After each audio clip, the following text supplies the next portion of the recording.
Well, hello, everybody. I hope you're having a delightful and lovely morning. It's a classic pairing. The only thing that can make you better, well, if you're sitting down and having an awesome cup of coffee, I'm looking at it right now, blackriflecoffee.com, the return of the Headless Horseman Roast. Pumpkin spice flavor. What? That's right. Stop fucking around. It's almost Halloween. It's definitely fall.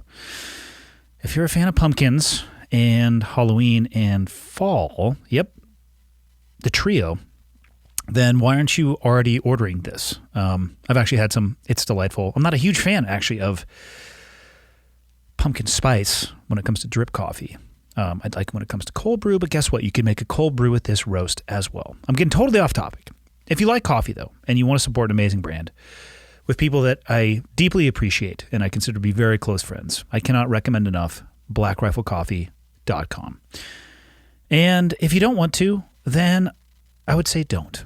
Everybody gets a vote in this day and age. You can vote with your time, your energy, and in this case, you can vote with your money. What do you think? That's about it on the business side of the house, wouldn't you say? My guest today is Travis Gribble. And I actually would fail miserably if I tried to describe his law enforcement career and what a particular situation that he had to respond to at the tail end of his career. Broad brush overview. 23 years in law enforcement. SWAT, the vast majority of that time. Worked his way up through, I'm not an expert when it comes to the rank structure of the police force, but worked his way up through the rank structure as well. And at the tail end, experienced something that I think would level just about anybody. And so we talk about that quite a bit on the episode. And like I said, I'm not even going to attempt to describe it. I'll let him speak for himself. Episode number 251 with Travis Gribble. Enjoy. Okay, got the red smoke. Gun run, north or south, west of the smoke, west of the smoke. Okay, copy, west of the smoke. I'm looking at danger close now. Come on with it, baby, give it to me, I need it. You're cleared hot. Copy, cleared hot. Where do you want to begin? Well, introduce yourself. Let's start there. Favorite absolutely. color? Do you like long walks on the beach? I like the beach with a drink in the hand, but yeah, I don't know about the walks. Yeah, I think it's good to just give my background where I started my career. I think there's a lot to talk about what even brought me here. And then, just tell my story and what I'm asking people to listen to. So Fire away. all right. We've been recording for like 5 minutes. So. Yeah, that's good. I figured as much. The clap, right? That's the deal. So you'll figure that one out. Yep. If you ever do audio and video, you want to sync the audio because there's nothing worse than the mouth like a half a second off of the audio. I got you. Yeah. Okay. I don't know if it drives other people crazy, but it drives me absolutely bananas. Yeah. And I read the clap too, right? If you need to make a correction, if you're doing it by yourself, a clap, so you know that's a spot where you need to do a dub or something like that. I don't know. That wouldn't be a bad idea because it spikes, and that's literally what you do is you will line up the spikes and you're good to go. That's what, I read something like that. So I mean, you're basically already podcasting. Huh? Oh, exactly. Just take all the advice I gave you and already just there. Throw it away. Disregard. So my background, grew up in Michigan. Start with your name. Oh, yes. You probably want that. Travis Gribble. Yeah.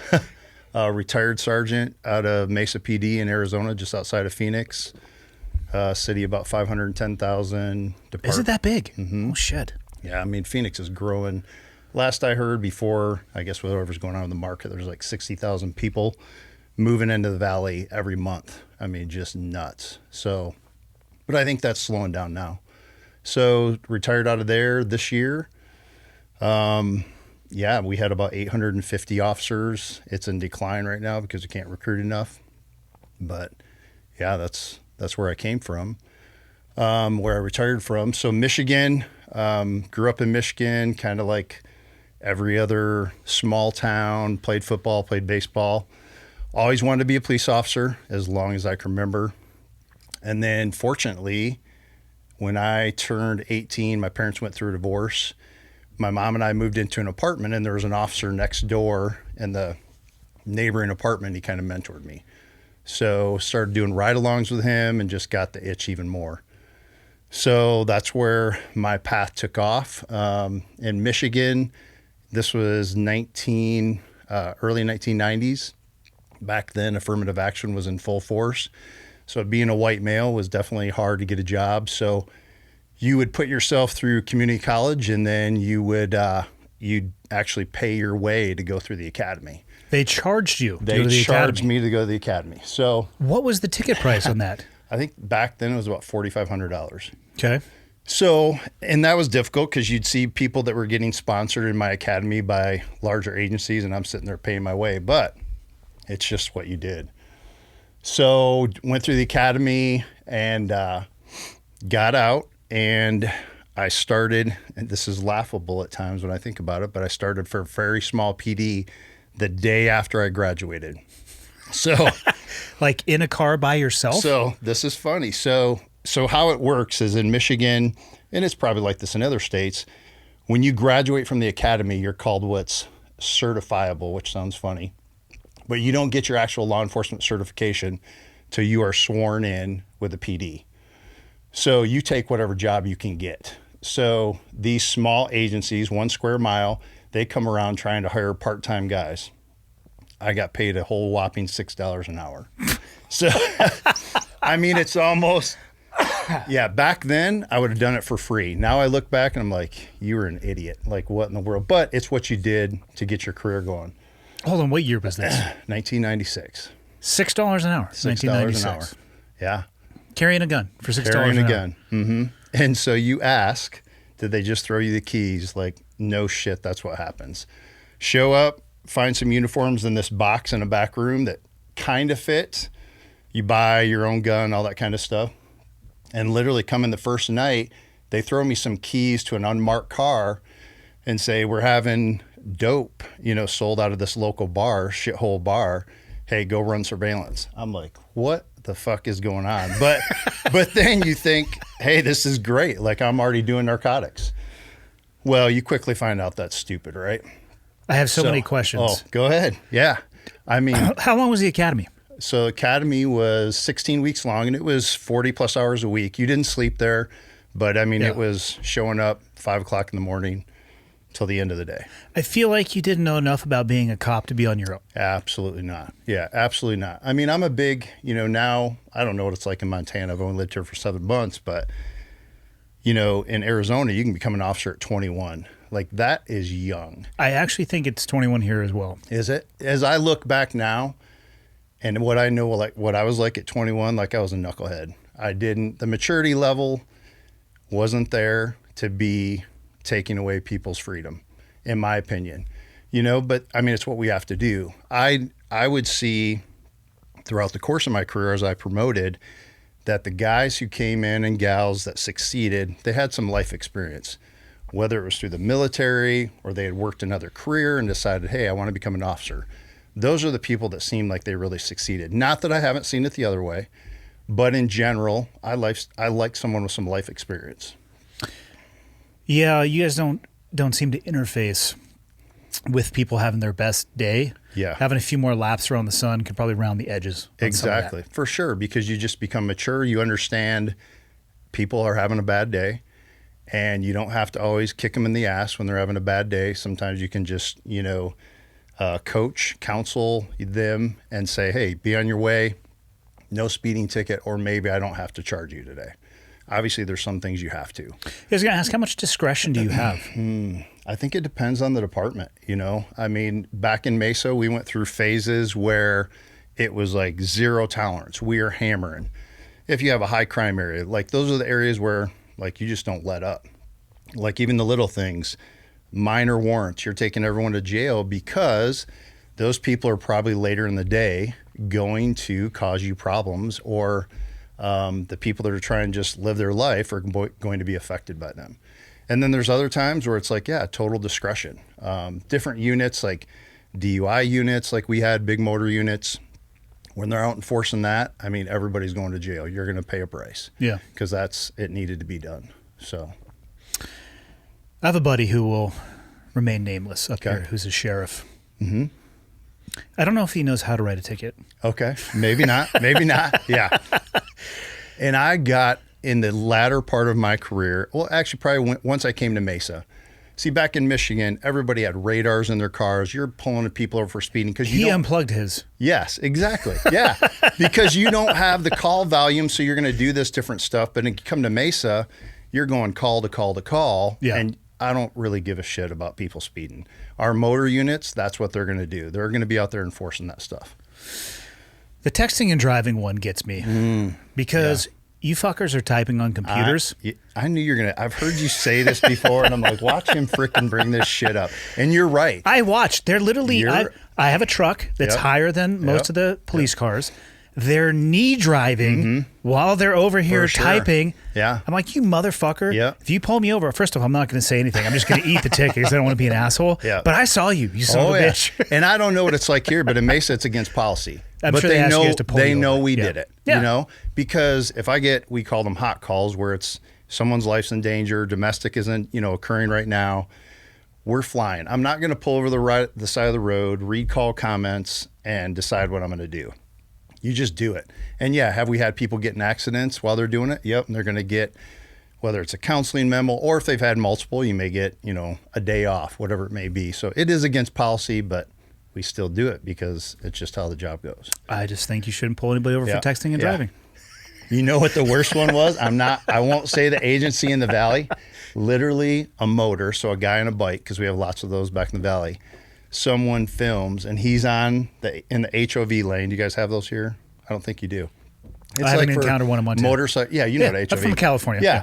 And he is on the motor and he's reading his phone. Fuck yeah. Oh man. And someone filmed and that was not a good look. I mean, that's a boss move. Multitasking. Exactly. I mean, I've kind of done the same thing, but I have a holder for my phone so I can just cruise control and then swipe. Or you're out here, you're holding it in front. But no, you got to leave it on at least on the bars. So maybe you're looking at your speedometer. Maybe you're changing the song. I got you. Plausible. Officer, that's not what happened, officer. I wasn't checking my text messages. You just, you do what you got to do, I guess. Did you have law enforcement in your family, or what do you think led you to it? I didn't. I guess I was my mom always says I was kind of a law and order kid. I just like things done right. And I definitely grew up in the era where Cops was big, the show Cops. I literally remember, me and my buddies, before we'd go out on Saturday nights, we were watching that shit. Because that was like, it's what we want to do, seriously. And so I just, it was just natural for me. So, and I like discipline. So that's what I wanted to do. And I never thought my career would go where it did, but I'm so thankful. It was good. Well, day one, you were an undercover narcotics officer. So how it doesn't get any better. Yeah. And that's funny about that town. So I got to tell you a little bit more about that. Just then they throw the keys. Hey, just go out and patrol. This is what you do. They have a log. This was written log back then. Now we all do it on our computers. But I even got talked to because hey, why are you stopping so many people? I'm like, they're speeding or they're drunk driving. Yeah, we don't do that in this town, and you're pissing off. You're pissing off the locals. So I learned very quick, okay, I get the politics. It's small town, but I was just thankful I had this job. So then from there, I don't know, 6 or 7 months, I did that, and I literally just worked every weekend. That's what the part-timers did. You had a chief, a sergeant, and one patrol guy that were full-time, and then there was 3 or 4 of us that were part-time. What'd you do the rest of your time? Worked at a beer factory, did just different stuff like a distributor, just making money, whatever I could do to survive. So. And how did that lead you to Mesa? Well, after that, I went to Ionia County Sheriff's Office, which is in Michigan. So it was a full-time job, still small. I guess how many people we have on the road? Maybe 12, 13, somewhere around there. And then we had a jail. So even smaller than what it is here. And, so it was a good starting point because I learned when you work in a small area, especially here, I've heard, I don't know, what is a square mile this year, like 7,000 square miles? I don't know, actually. There's not a whole lot of deputies on. I've heard you talk about that. Less than 100 for sure. Yeah. They should be, in my opinion, they should be over 100. Yeah. That's just the Flathead Valley Sheriff. Okay. Though. There's KPD. Yeah. I don't know combined. It's probably a couple hundred combined. But for instance, like a shift for us, we'd have 2 guys patrolling 600 square miles. And so you learn how to do a lot of shit on your own. They're doing that up here for sure. And you have to learn how to talk to people because you can't just you're going to puff out your chest, I'll puff out my chest because my backup maybe 15, 20 minutes away. So I was very thankful for that. And I learned a lot. I mean, right away, 2 weeks into that department, again, I'm working for a small agency, actually in the town where I lived. And I'm like, yeah, you know, you hear about police shootings and all that, but you think it's never going to happen around you. 2 weeks in, I had worked the night shift, wake up, and there was a local guy who he was, I guess you could classify him as anti-government. And the village was having a piston match with him, one of the villages in our county, about blight ordinance. If you're familiar with that, it's like, yeah, a blight ordinance is like, hey, you can't have 15 junk cars in your yard. You got to clean your shit up. And they kept citing him. Finally, he's not replying to the citations. The judge issues a warrant. So there was 2 deputies, well, 1 deputy, 1 lieutenant, because we had 1 road patrol lieutenant, and they knew when this guy would go to work, lived on a dirt road. So they set up to stop him. They're going to arrest him on the warrant. Because there were some hints that this guy like had some shit set up at his house, that if you ever come there, there's going to be a gunfight. So they thought, hey, we'll take him out of his car. Smart. Yeah. So they light him up, and he travels a little bit down the road, going, you know, fairly, not like a car chase. He was just not stopping. Stops in the middle of the road, pulls out a Mini 14, and lights up both cars. A Mini M14? Mm-hmm. Oh, fuck. Yeah. Lights him up. One officer takes one to the head. The lieutenant gets hit in the shoulder, blows up. He was never right. The shoulder just completely blown up. And then that guy got away. A manhunt then persisted for probably 2 weeks. Ended up in northern Michigan. This guy was living out in the middle of nowhere. A state police sniper ended up putting him down. So when I wake up to this, like, obviously my training stopped because now everything's focused on, we got to find this guy. So they send me, what can we do with a new guy? Send me to the hospital to sit with the officer that had been shot in the head. So that was a big wake-up call for me 2 weeks in, like, fuck, man, this shit is real. Yeah. And so one thing that stands out for me, or to me, from that night was there was a town called Grand Rapids, Michigan. It's on the west side. Not a huge city. Maybe they had 150 officers back then.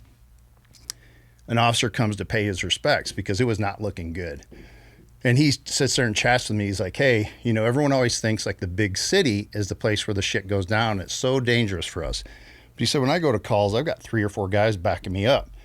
You guys out here in the rural communities, you're dealing with this shit all by yourself. That's where the stuff is real. And the crazy shit about that is those are the agencies getting the least amount of training. You know, it's nuts. But like, I think about that coming to Montana, you know, in my county, Granite County, in Phillipsburg, like, yeah, there's a couple guys working in this gigantic area. Like, that's where the real shit, like, these guys need to know what they're doing. Unfortunately, they don't get as much training as we do in the big cities. So that really stuck out to me. And from that point on, I took it upon myself to train myself. I paid for training. I spent more time with firearms, and I just made it a mission because in my agency back then, we literally qualified twice a year. That's as much as I got for firearms. That's not that uncommon from what I can tell from officers reaching out to me. So, yeah, so that just, from that day forward, it just changed me. And so, yeah, I stayed with Ionia, ended up promoting. I actually ended up helping start, I wouldn't call it a regional tactical team. It was our county sheriff's department and the city department. It'd be like Flathead County and Kalispell. So we formed a team. We weren't active, like we hardly went on any calls, but we had a response team ready to do something. We weren't by any means prepared to handle hostage rescue or anything like that. Do search warrants, that's kind of what we stuck to. And the state police, if there was a hostage rescue, they'd come in with their team. So that, you know, gave me the itch for SWAT stuff. And I didn't even, that was just, I mean, touching the surface. Yeah, for sure. Know? So that guy came piling out of the car with the M14 and just ambushed the other 2 officers. No response. I mean, just as easy it could be, grabbed it out from behind the seat. It was like a single cab truck and just lit them up. So, and that's the shit you have to prepare for, you know? I mean, but you don't. That's rough because he came out of the truck unarmed and then grabbed that. Yep. I mean, again, right. I don't pull people over for a living. Yeah. But I can't imagine once they get to the side of the road, them hopping out of the car is a great indicator of something to come. Yeah, and at least the officer that was the lead that got shot in the head. Did he survive? He did, yeah, and ultimately came back to work. He at least did not get it. He didn't even have a chance to get his seatbelt off. So that's how Fuck. quick it was. Yeah. So yeah, that all stuck with me, and it kind of changed me from very early on how I was going to handle my career. How long did you stay with that department? I was there until 2008. And so, and I'll back up a little bit because there's an important part there as well. I had always had the itch. I wanted to work for a big agency. I liked SWAT. I wanted to get on a team that was active. So 2004-ish, I had went through the process with Las Vegas Metro. My now ex-wife and I went out there, visited, like, yep, Henderson area, we can raise a family there. It'll be okay. Las Vegas will give me the shit that I'm looking for. I wanted action. I wanted to get in the mix. Well, 2005, I get into my first and only officer-involved shooting myself. We had, in our county, we weren't very active with calls in the middle of the night, especially in the wintertime. And so we would have a warrant list from the courthouse. So they would say, hey, yeah, this person has a warrant for their arrest for whatever, didn't show up for court, or they have a felony warrant for this. It's a very simple warrant. We had a guy that, a kid that had not shown up for his DUI court case. So they issued a warrant for his arrest. Actually, the deputy that I was going with knew him. He was a local in the town. So we're thinking, really, no big deal. So go knock on the door. Sure enough, the kid comes out. And it's like, if you're familiar with like old farmhouses where they have mud rooms, so you walk in. Yeah. So he comes out, and I'm kind of just the cover officer, I guess you'd call it. He's making the conversation with the kid. Like, hey, Zach, you need to come out. We're going to talk to you. We got something that, you have a warrant for your arrest. He has a pit bull that's going fucking just batshit crazy. So I'm kind of watching that, thinking this is going to be a problem if this dog comes out. Well, then I notice over in a kitchen window, a face appears real quick and just kind of looks at us. And then he moves away from the window, but it's in a way like, hey, you're not just walking out to the door, you're moving quickly. So I said to my officer that I was with, I said, hey, someone was just in the window. I don't know where he went. Well, this kid tries to then close the door on us. Deputy stops it, opens it up. And then this person that I saw, which turned out to be his father, was standing in a dining room area and had a gun pointed at us. So the officer in front of me went down. I went down kind of over him at the same time drawing, told him to drop the weapon. He didn't. And I ended up shooting, and he ended up dying. So with that, pretty controversial shooting, in a weird course of events, I actually had met this guy. So he was a guy that had been in Vietnam, had been a prisoner of war, and he was a dude that would go out to like the village parade or whatever, and he'd get walked around in a cage, like trying to bring information about prisoners of war, believing that there were still guys stuck in Vietnam. Okay. I met him at a gym in the next town over where he was one day doing karate. Someone said, hey, Travis, you should meet this guy. Okay. So I did.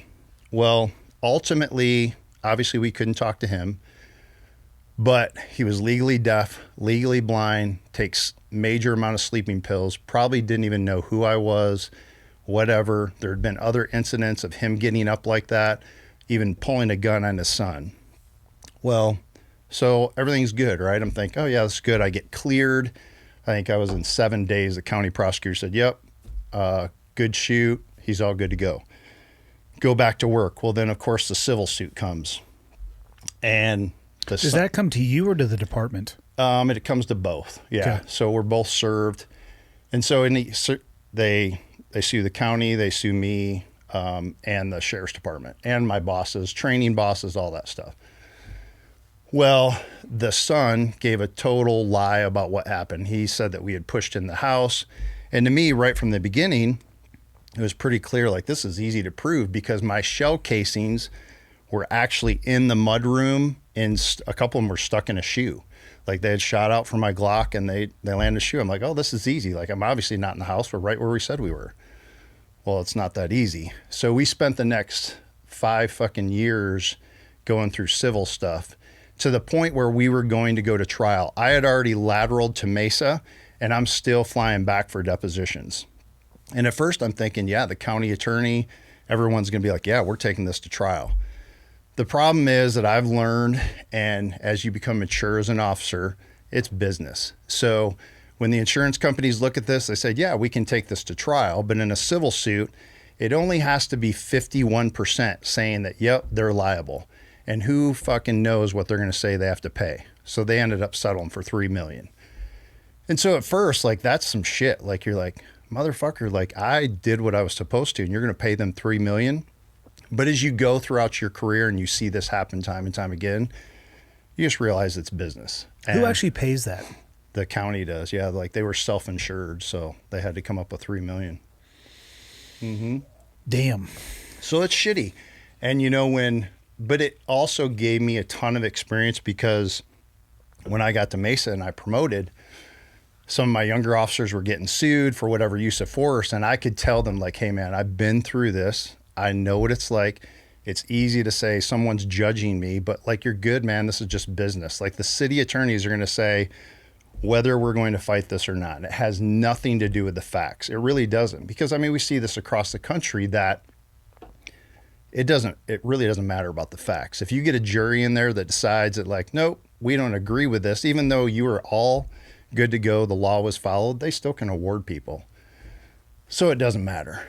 And it's the qualified immunity that protects the officer. Yeah. Correct? So qualified immunity, I was good to go, which we've seen that in the news lately, that there's some states talking about getting rid of Removing that. it. I think New York City did. Like, I would get the fuck out of there right now. Like, I couldn't even imagine to say, like, knowing that you can come after my house, my car. That's what it means. Yeah, right? It would pierce, exactly. pierce the veil, if you will, and they could actually directly come after you. Exactly. So my 401k, whatever, like, that's ridiculous. So I couldn't imagine working in that area. But I didn't know it had passed New York, but I know it's been talked about. I think another one was Colorado. They were talking about it, which is just shit, man. Like, I don't know how you stay as an officer.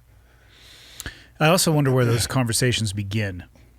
Yeah. Like, why would somebody think that that's, I mean, anybody who is found to have done something that is outside of their responsibilities role should be absolutely punished. Oh, for sure. But the ability to go after an officer and their family for executing their job to the letter of their responsibility and how they were trained, that's an interesting one. It is. And I think it's just ignorance, in my opinion, because, like, you don't understand until you've been faced with a split-second decision like that, whether it's for physical force or you're having to pull your weapon, like, you don't know what it's like. Like, you literally have this little bit of information to take at that exact moment to do the right thing.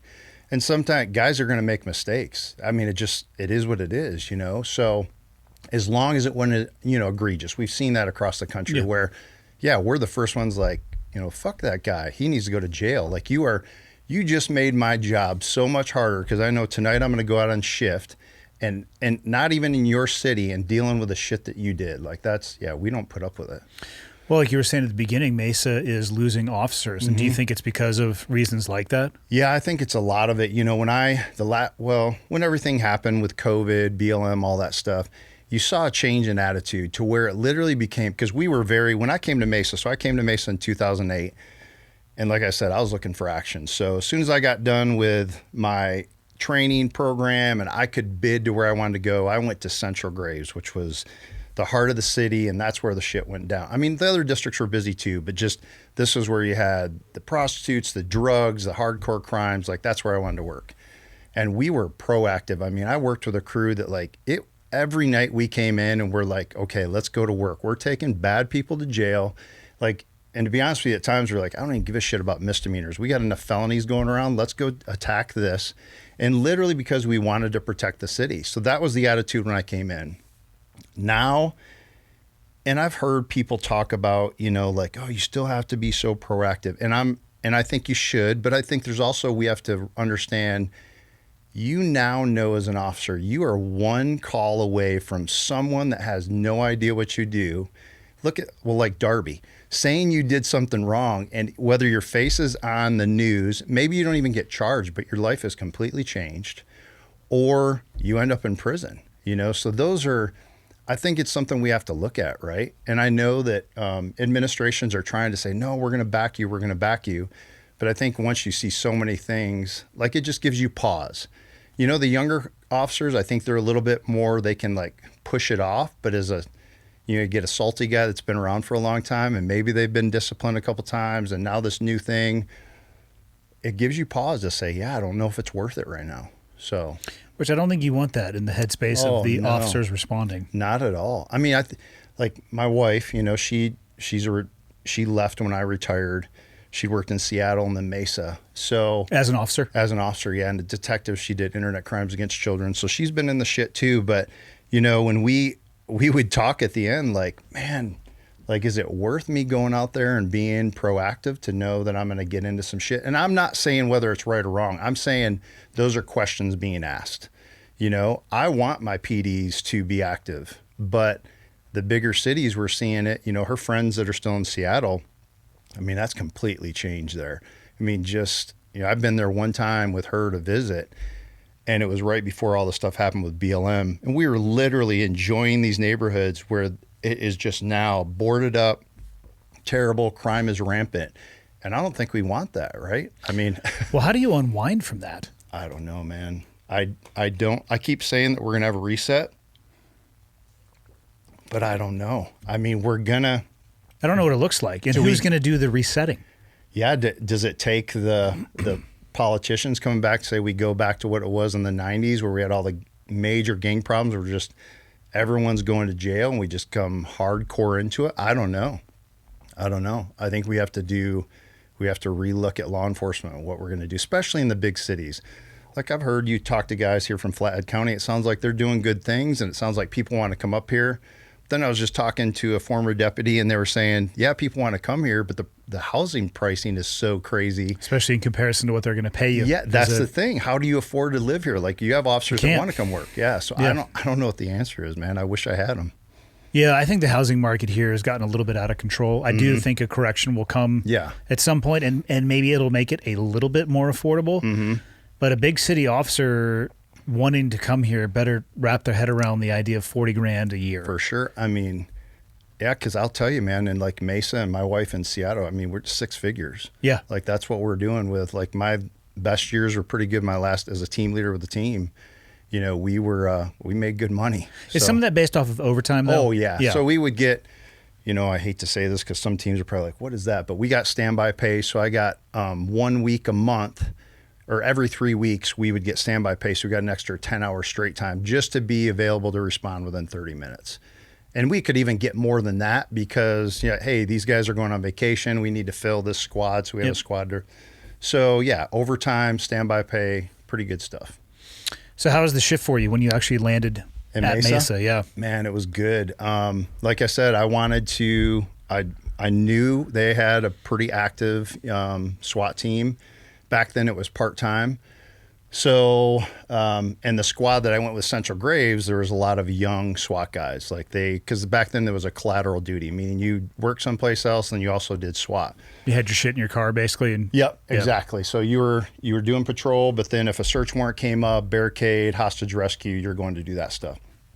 Well, then, I mean, I quickly found out. So I tested for the team. These guys were like, Travis, you got to test. And I'm 38 at the time. So I'm like, I was in pretty good shape. I'm like, okay, I can do the physical stuff, but they're still like, okay, we'll see if I can do it. So I tested, made the team.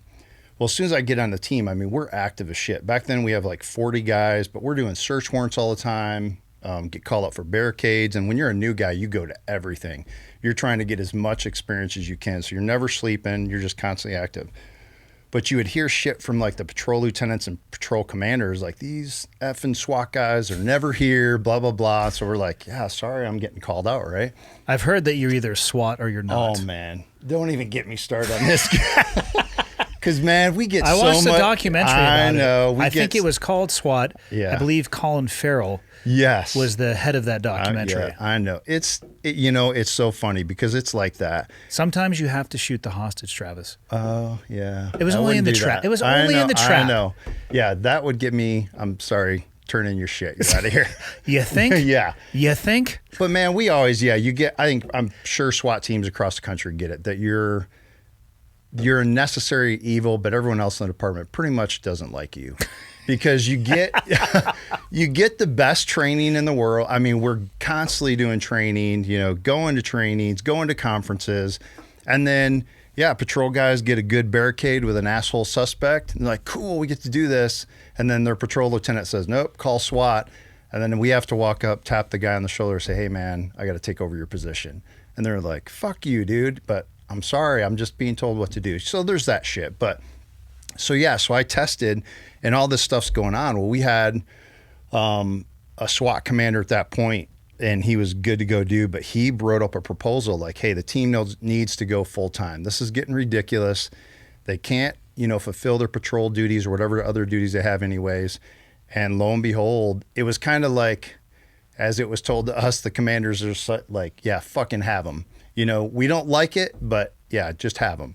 Because then we all come off our patrol duty, so now they're short on these patrol shifts or whatever, but we were already doing it anyways. So that was a good time. When we first did it, we were literally we had a little bit different uniform, like we'd have a different shirt with a SWAT patch. But we were literally, because there was no cars for us at that time, so we were taking these old shitty black and whites that they had, like the hand-me-downs, and we'd go out in 2-man crews, and we were just going to all the hot calls to where, person with a gun, person with a knife, we'd come there, get all the shit, taken care of, and then we were out. We didn't have to do paper or anything. So that didn't go over well, because then the patrol guys were doing the reports. And then we would always have training. We would run off the National Tactical Officers Association standards. And they would say, if you're a full-time team, you need to be doing 25% of your time as training. So that was 10 hours a week. So we would start our shift. We'd get a workout in. We would go shoot. We would do hostage rescue training, whatever. Life was freaking good. It was awesome. This was the best time. And so I got my feet wet with that. We were super active. We'd get into shit on the street. Like if we saw some dirtbag, we're going to mess with it. And then, we would do our own paper if we were proactive and took care of it. But then anytime throughout the shift, they may be like, hey, there's a search warrant or there's a barricade on the west side of town. You guys got to all go to. So it was good times. Why do people barricade themselves? I don't know, man. Like what the fuck do they think is going to happen?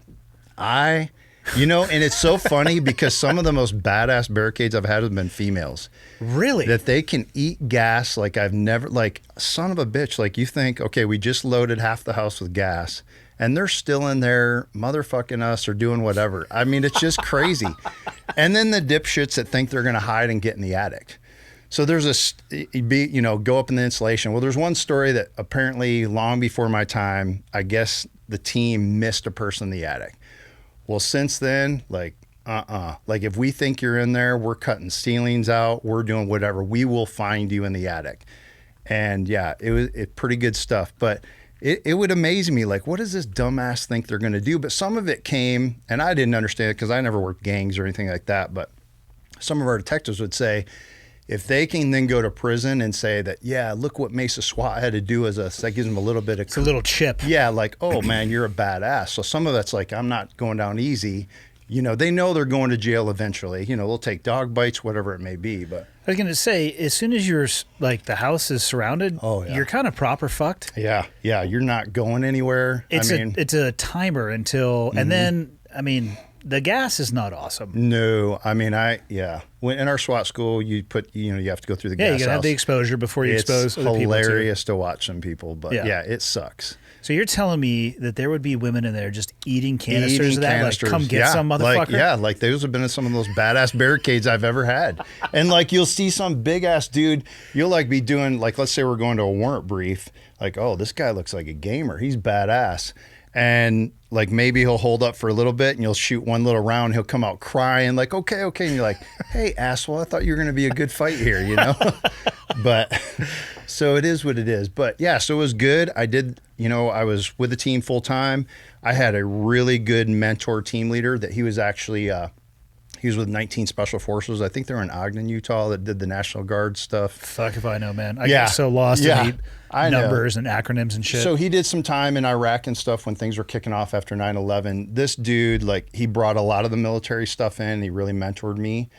And just, right away, he's like, hey, man, you're an informal leader. We're gonna push you here, to do stuff. And I liked it, So within a few years, we have team leaders that is an actual recognized position. Those are our sergeants. But we have assistant team leaders, and that's not recognized by the department. That's just within the team. So I don't know if it was 3 or 4 years in. I think 4 years in, the team votes on assistant team leader. They go and hey, we have an assistant team leader spot coming open. everyone literally, like, they hand around pieces of paper, write down who you want to become assistant team leader, and I got it. So that was cool. I loved it. You get even more exposure to leadership at that point, to where my boss was good. He'd be like, all right, Travis, there's a search warrant, handle it. Tell me what you got, and then we'll go from there. And so those were good times. And then the team was always very good about, hey, who we know that a team leader, a sergeant team leader is going to, like, hey, they're thinking about testing for lieutenant, or someone's going to retire. Who are we going to get next? Because we never wanted anybody that hadn't come up through the SWAT ranks to be a team leader. We just didn't think it was going to work. Now, we have had a couple since lieutenant commanders, SWAT commanders, that had no SWAT experience, and they actually were two of the best SWAT commanders we ever had, because they came in with a really good mindset of, like, we aren't going to tell you what to do. You tell us how you guys do things, and then let us know what you need. And they killed it. And one of my best ones is a female. She was awesome, man. She came in and just killed it. And then we had another guy. There's two SWAT guys from Mesa. They're actually chief and assistant chief in Coeur d'Alene, Idaho now. But they both were SWAT commanders, and the one that's an assistant chief, he had no experience. And man, you would have never expected this guy to be a SWAT dude, but he just did a great job, because it's more of an administrative position. But as far as the team leaders go, yeah, we wanted a guy that had come up, or gal that had come up through the ranks. And so then, like, the team will be talking like, hey, who wants to promote? And a lot of guys are like, fuck that, I don't want to promote them, because you got to go back to patrol for a while. And you're never guaranteed you're going to come back to the team. It still has to be approved by administration, right? So I said, fuck it, man, I'll do it. So I tested for sergeant, tested number 1 on the list. And so that's how I went to sergeant. And that was kind of the start of the whole story with my PTS stuff and how it went. So before we get to that, how would you guys respond to hostage rescue situations? I'm curious about the tactics. Okay, so as far as deliberate assault, hasty assaults, what you get a call? I mean, who the fuck is taking people hostage? First off, yeah, it's crazy. I mean, I can give you, yeah. I mean, obviously, you get a call, you get a text on your phone saying, "Yep, hostage rescue." You get called out, and yeah, we would go. Obviously, we're gathering as much intel as we can. That's our lieutenant and whoever the team leader is on call. They're doing that, and the team guys are just responding. We're just getting the location. Yeah, and we immediately come up and we will take over. We have what's called, when patrol is dealing with something, a barricade or something like that, it's called an immediate action team. So you have guys set up or gals set up, lethal, less lethal. We call hands-on, people that can take someone into custody if they come out. We'll have, and then like maybe a dog set up there. Well, obviously our first thing is to get up, take over that immediate action team, because if we have to do a hasty assault, like shit kicks off, gunshots going, okay, we're going. And by that, do you mean you're going in? I guess that's my question. We're going in. Rescue. Yeah, if that shit, and we will have what's called triggers, like, and those change throughout the whole call, right? So if we get there and we're like, yeah, this guy's saying he's going to kill his family, like this is going on. Yeah, if we hear multiple gunshots, no-go criteria. Yeah, exactly. And those are constantly evolving. And then it's that team that's for the hasty assault, they're constantly talking about, okay, we're all on the same page, right? We know when to go. Yep. But throughout the call is intel changes with our negotiators. Maybe they're talking to someone, okay, shit may change a little bit, Maybe the guy's saying, oh, I'm just going to kill myself. Well, if you hear one gunshot, you may not go. It just is all in the intel that you have at that point. And then we always have, when we get there, we immediately get a hasty plan set in place.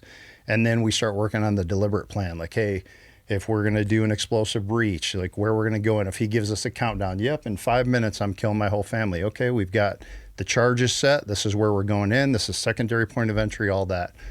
So that's how we run it. And, I would say you get a lot of those calls that you think are going to be hostage rescue, but the legit ones, a few a year, 2, 3 that are like, yep, actual fucking hostage rescue, like we're doing it. So yeah, I asked because our tactics really shifted as the wars in Iraq and Afghanistan went on. When I first got over to the East Coast, it was hair on fire in every room. Yes. And looking back, it's like, why the fuck were we doing that? Because the only time that I think it justifies the risk is for an actual hostage rescue. Man, yep. And everything beyond that is surround and call out. Yeah. Come the fuck out. We didn't use gas necessarily. Yeah. Actually, I can't think of. We basically used gas to fuck with each other. That was about the only could thing. see that, Yeah, I don't actually think Yeah. they trusted us enough to give us gas. Oh, it's a good. Because we'd be probably in the back of a helicopter, just be like, I'll just put that would over there. fucking suck. Yeah, because where are you gonna go? You Nowhere. you gotta fucking eat it. Yeah, somebody would do that. Yeah. But it was a drastic shift, and some Yeah. of the guys actually didn't like it. Yeah. They it was like, well, that's not what we get paid to do. Why don't you guys want to one into a room? It's like, well, Yeah. because we're finding targets that have people sandbagged into the corners because they understand the lapses. Even if you do hostage rescue, whatever it's called now, CQB, CQC, Right. that, cutting the angles, however you're taught to do it, there is always a way where you're at a disadvantage as you're crossing the threshold, especially in somebody else's home. Oh, absolutely. And there were targets overseas. We're talking sandbag PKMs and like hallways, Yep. which is basically a belt-fed 300 Win mag, which will fuck you up. Right. And yeah, then you look at how people got hurt, what the target was, and eventually the community was like, no, how about we pull them out unless it becomes an actual hostage rescue, and then we will absorb that risk. That's why I was curious about the tactics you guys were using. It's interesting you say that because that's been a national debate with the National Tactical Officers Association. There are probably still teams across the country that even for stupid narcotic warrants are going fucking fast and just fucking taking the house, which we don't get. And we heard a lot of that coming back from Iraq. Like our guy, that team leader that was with 19 Special Forces, he would say like, yeah, we're doing surrounding calls now and shit in Iraq. Like, why would you fucking go in and just, because I would say this, if I wanted to kill a bunch of cops or come into my house, I could do it because I would know how to set up. So we have to take it that serious. So why in the fuck would you go in over narcotics or a property warrant? And, you've heard all sorts of stuff of like, oh, it's the safest way to do it because we're going to have the element of surprise. Bullshit, And so it's been a debate. So I think all major city teams and anyone, and I think even in Flathead, like, because I know the undersheriff, like it's now, unless it's for a person, like we're not going in there hard. It's just not worth it, man. It makes the most sense to me. I won't put any judgment on where people land as to dynamic or surround and call out. I think they're both tools and they can both be used effectively. And if you try to surround and call out a legit hostage situation and the guy kills or a gal kills everybody. Yeah. That's not the way to do it. That's not the way to do it. But running into a drug layer. I'm going to call it a drug layer because it sounds badass. That's I've never heard that before. You run into a drug layer and somebody's got a fucking sawed-off shotgun. Right. Or, I mean, again, I would also probably be a nightmare for an entry team because I would have some shit at my house that would fuck you up long before you got to the house. And that was always my argument of like, okay, even if I'm just a guy laying there sleeping, maybe I wouldn't want to fight you. But if you come busting in my house, I'm grabbing my gun or my shotgun right next to me. And we're going to go at it until I wake up. If you live in a place where there is expected violence, and you may, I know that they probably have to announce in some way, but that's not perfect either. Yeah.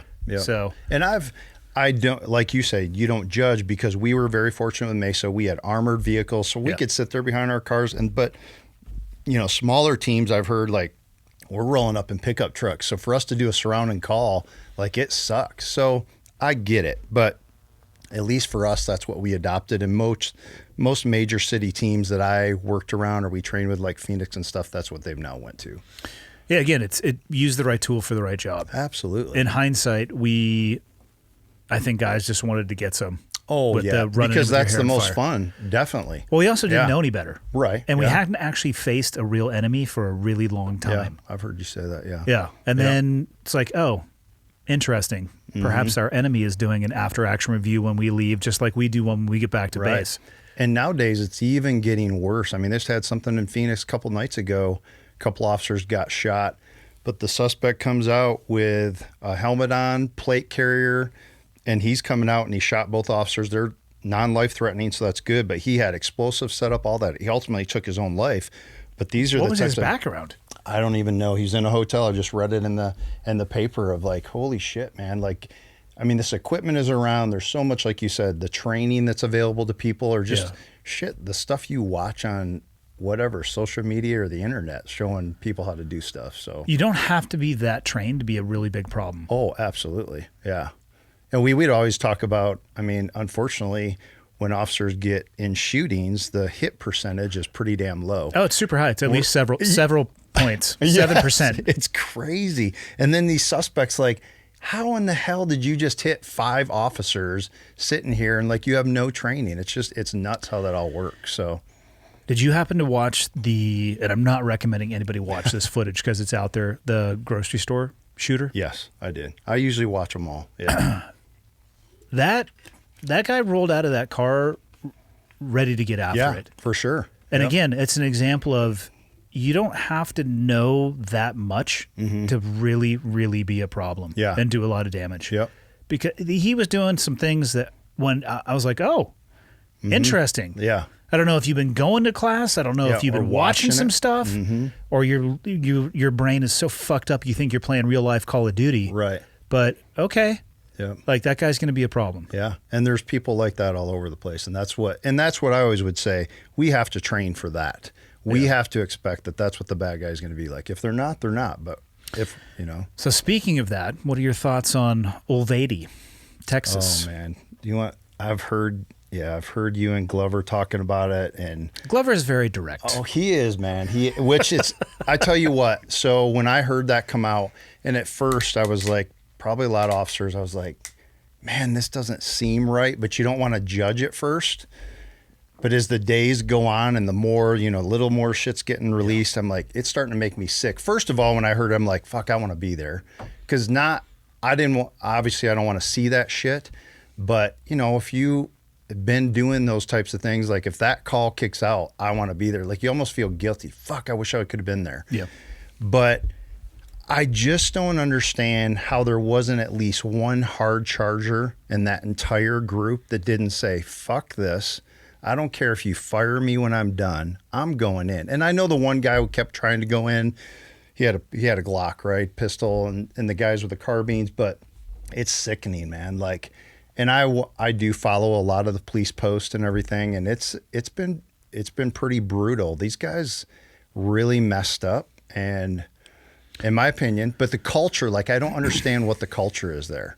I don't get it because we've been teaching our team would teach the entire department on active shooter, and we were long to the point of if you are the first officer there and shots are ringing out, you're going in by yourself. Sorry, that sucks. Yeah. But after Columbine and all that stuff where people waited, that was no longer accepted. So that's what it is up here too. Yeah. Like you just go. You just go. And that's why we had go bags, all that stuff. We taught our people, like, this is what you're going to do. Our officers, I don't know what it's like up here, but you could go through patrol rifle school. So we wanted all the patrol people to have rifles that if you faced that and you had to shoot down the hallway, whatever it may be, you were prepared to do that. So I don't know, man. It makes me sick. I don't even think we still know everything, in my opinion. I think there's probably a lot more shit that's still going to come out.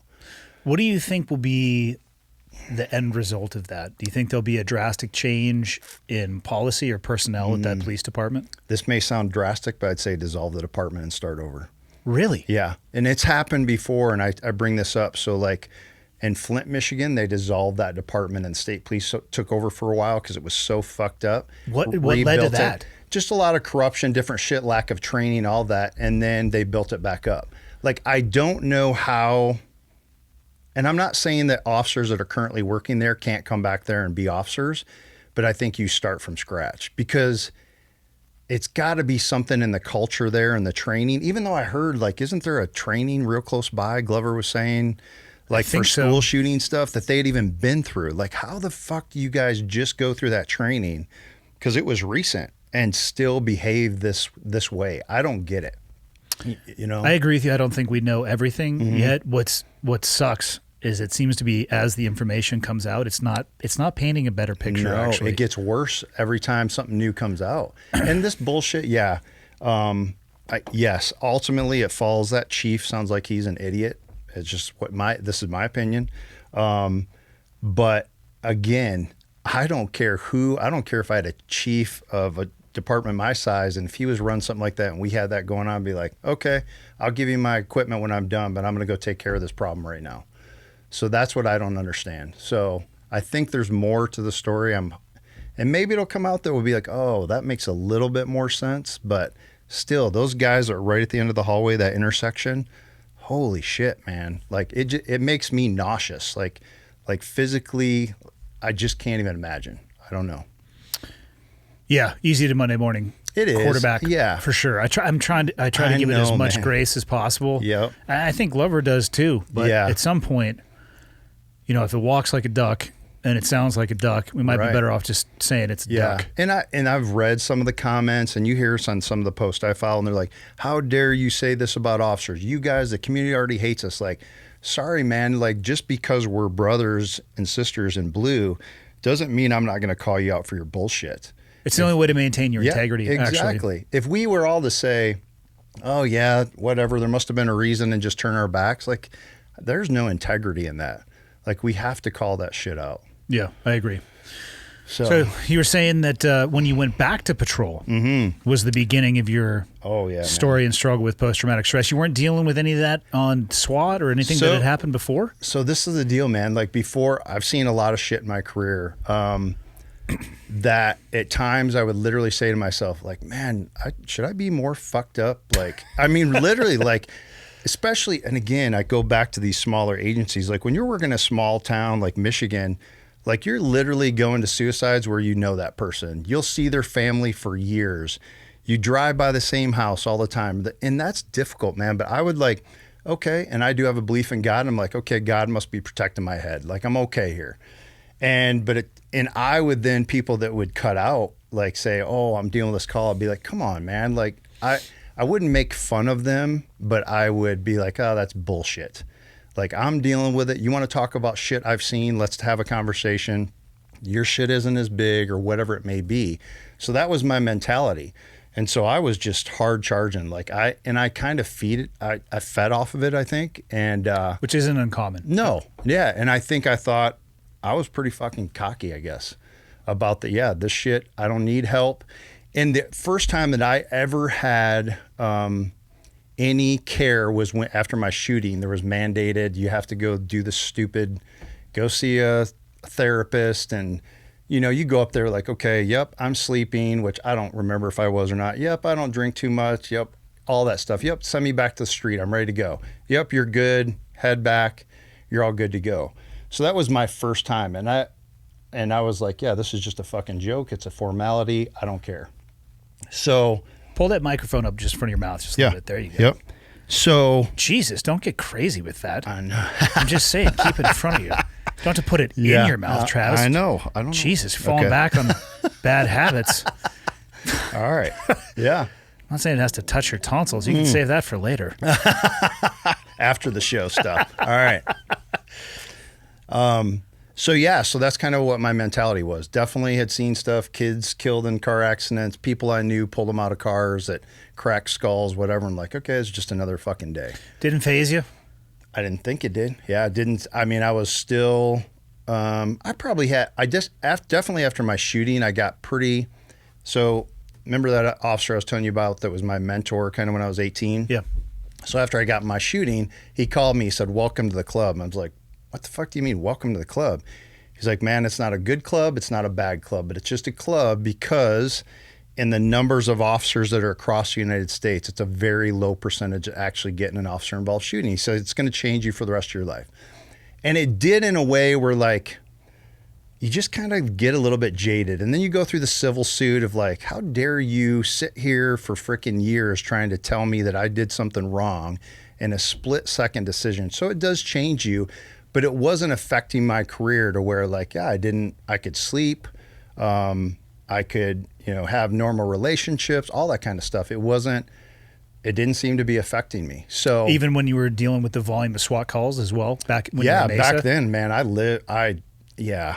I just, again, and it could be some things I definitely fed off that. Like, so I've been married now to my second wife for, be 6 years this October.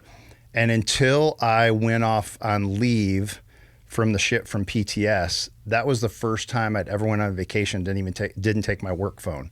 Like, there are supervisors that I would work around when I was back on the street, and they'd take off on their days off, and I'd see their work phones on their desk charging. Like, what the fuck are you guys doing? You guys are fucking lame.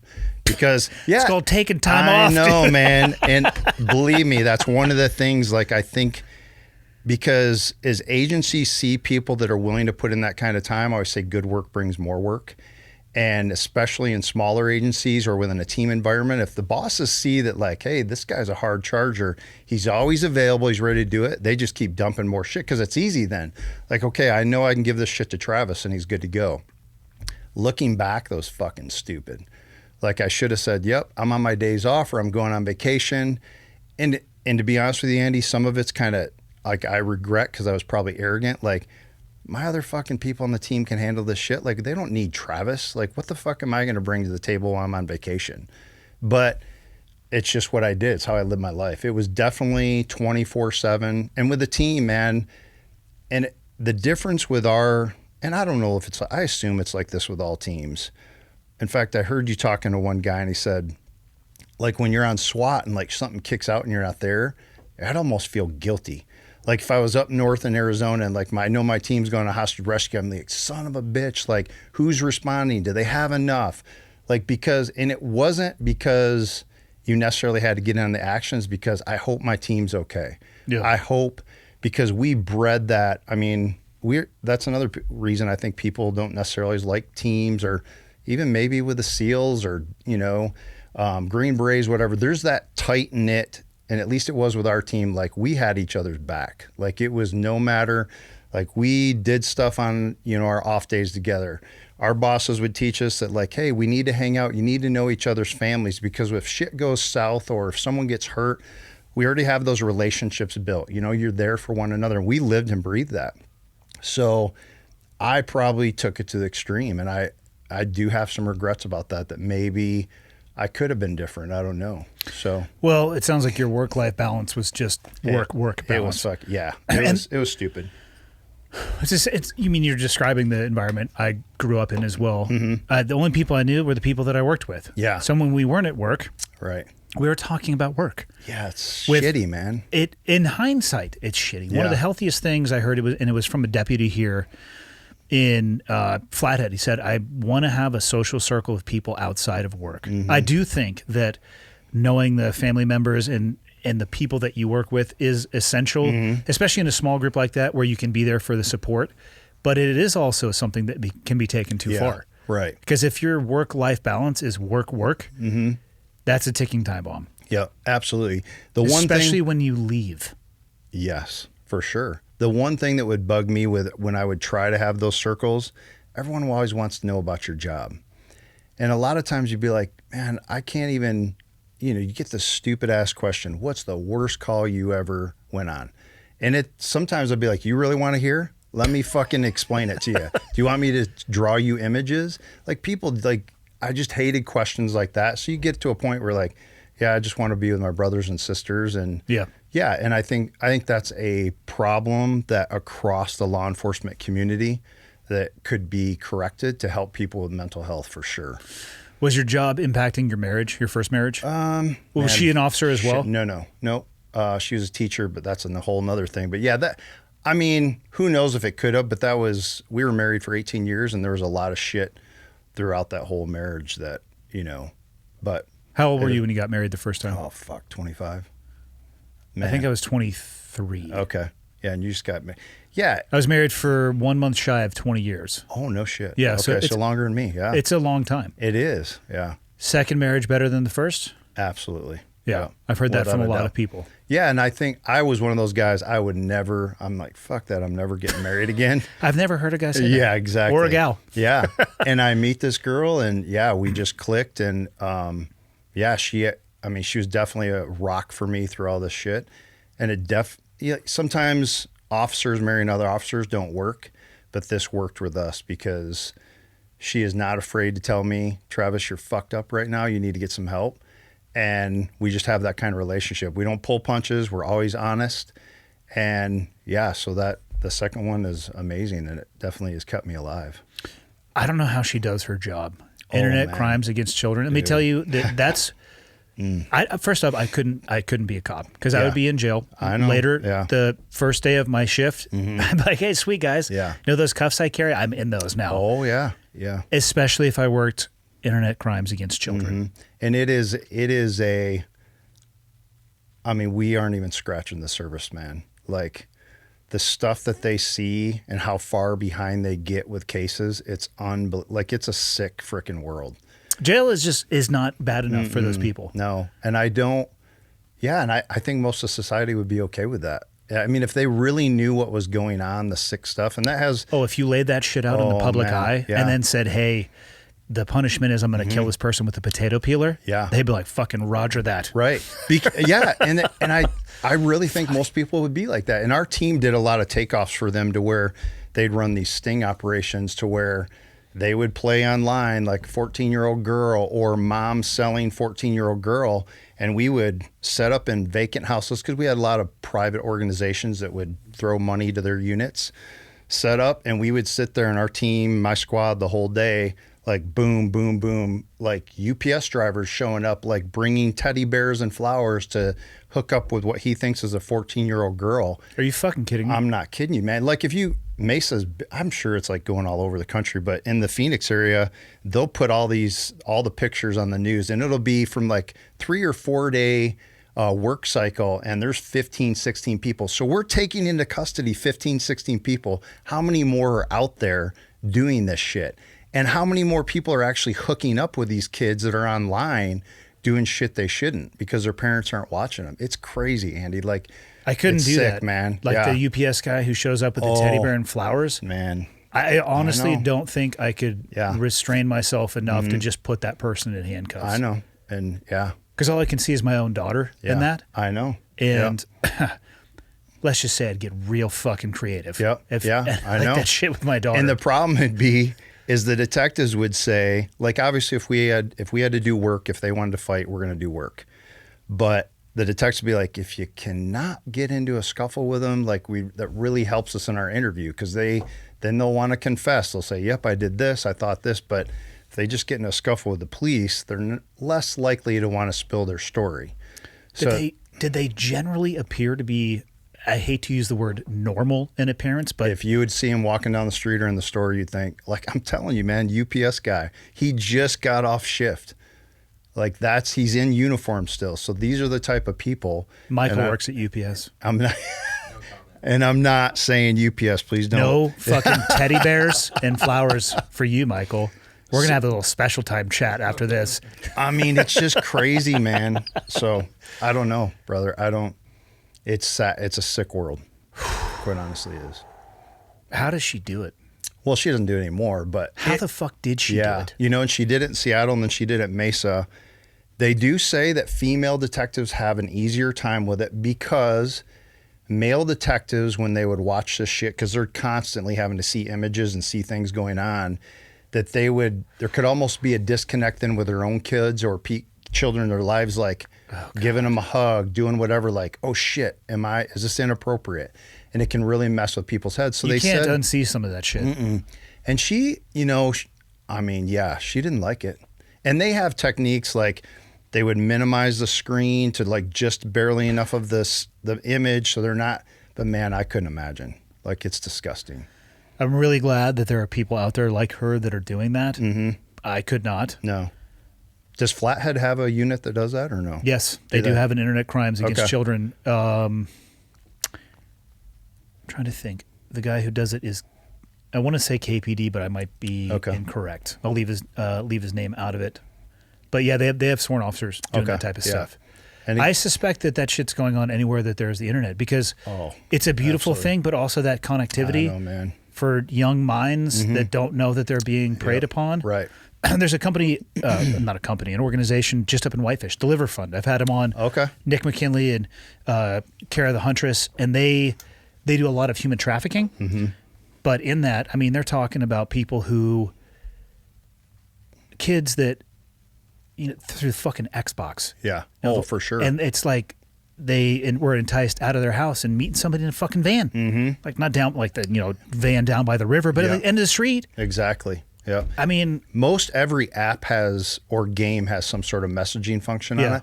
In fact, he's still a detective there. He's about done, but he does his own thing where he goes around and he does classes for parents, trying to teach them like, hey, this is what your kid is doing. Like it is. Yeah, I agree with you. We need it. It's been great in some ways, but these sites, TikTok, whatever it may be, the shit that's going on there, man, it's bad. And I don't know that any of it's good for society. I think I think the connectivity is great. Like I've actually reconnected with people who I had lost track with. I've had some really interesting people reach out. I've had podcast guests or social media, but I'm also at a super Heisman arm's length from that. Yeah.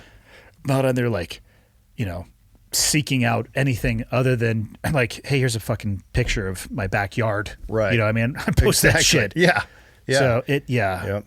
I don't know. So it's rough, man. I don't know. But yeah, I have a ton of respect but I'm glad she's out of it, to be honest with you. For sure. Yeah. She did her time. So you left SWAT because you're either SWAT or you're not. So you weren't. I guess I wasn't. Yeah, exactly.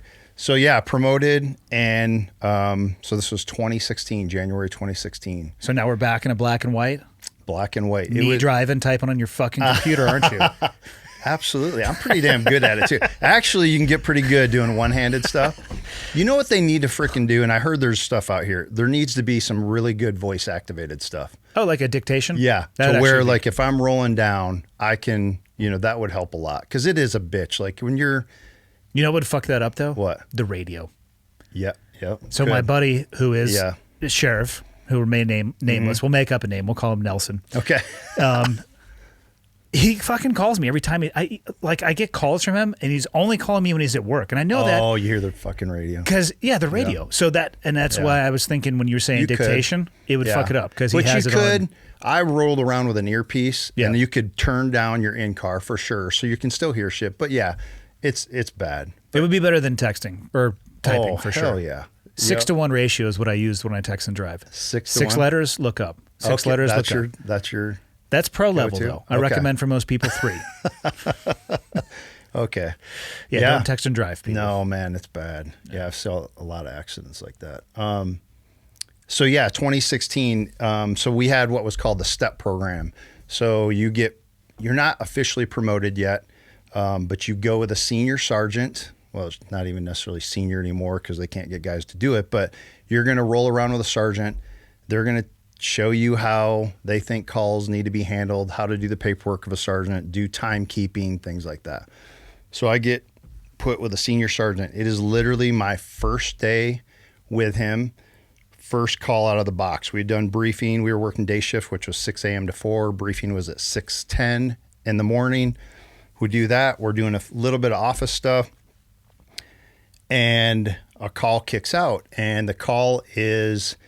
Some guy says he just left an apartment and he was in there to meet a guy for sex and said when he was in there, the guy offered him a girl that was there in the apartment, a little girl.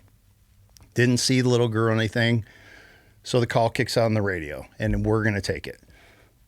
At first, I'm like, you get a lot of fucking crazy calls that don't turn out to be normal. So this didn't even hype me up at first. Like, okay.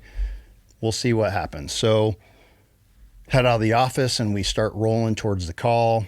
As the call kicks out, we find out that the person making the call had left the scene, but he won't give his location. He won't say, he's on a cell phone. He won't say where he's at. He doesn't want to see us in person. So now I'm kind of like, maybe this is a bullshit. Maybe someone's trying to fuck with her buddy, whatever it may be. Well, a heads up patrol guy is rolling by, and this is in a shitty neighborhood, is rolling by and looks in a city park and sees a dude kind of pacing and he's on the phone.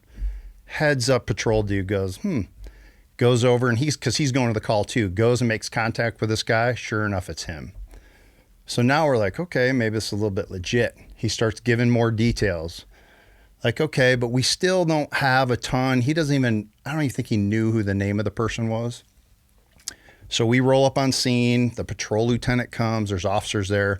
We don't make ourselves seen where he's saying the apartment is. We're like, it's like multiple building apartment complex. We're standing off. We're kind of talking. Well, there was a lieutenant there that, unfortunately, in law enforcement, we have them that they try to look for every reason why we won't be taking this call. Like, we don't even have anything to go up the door. This isn't really legit.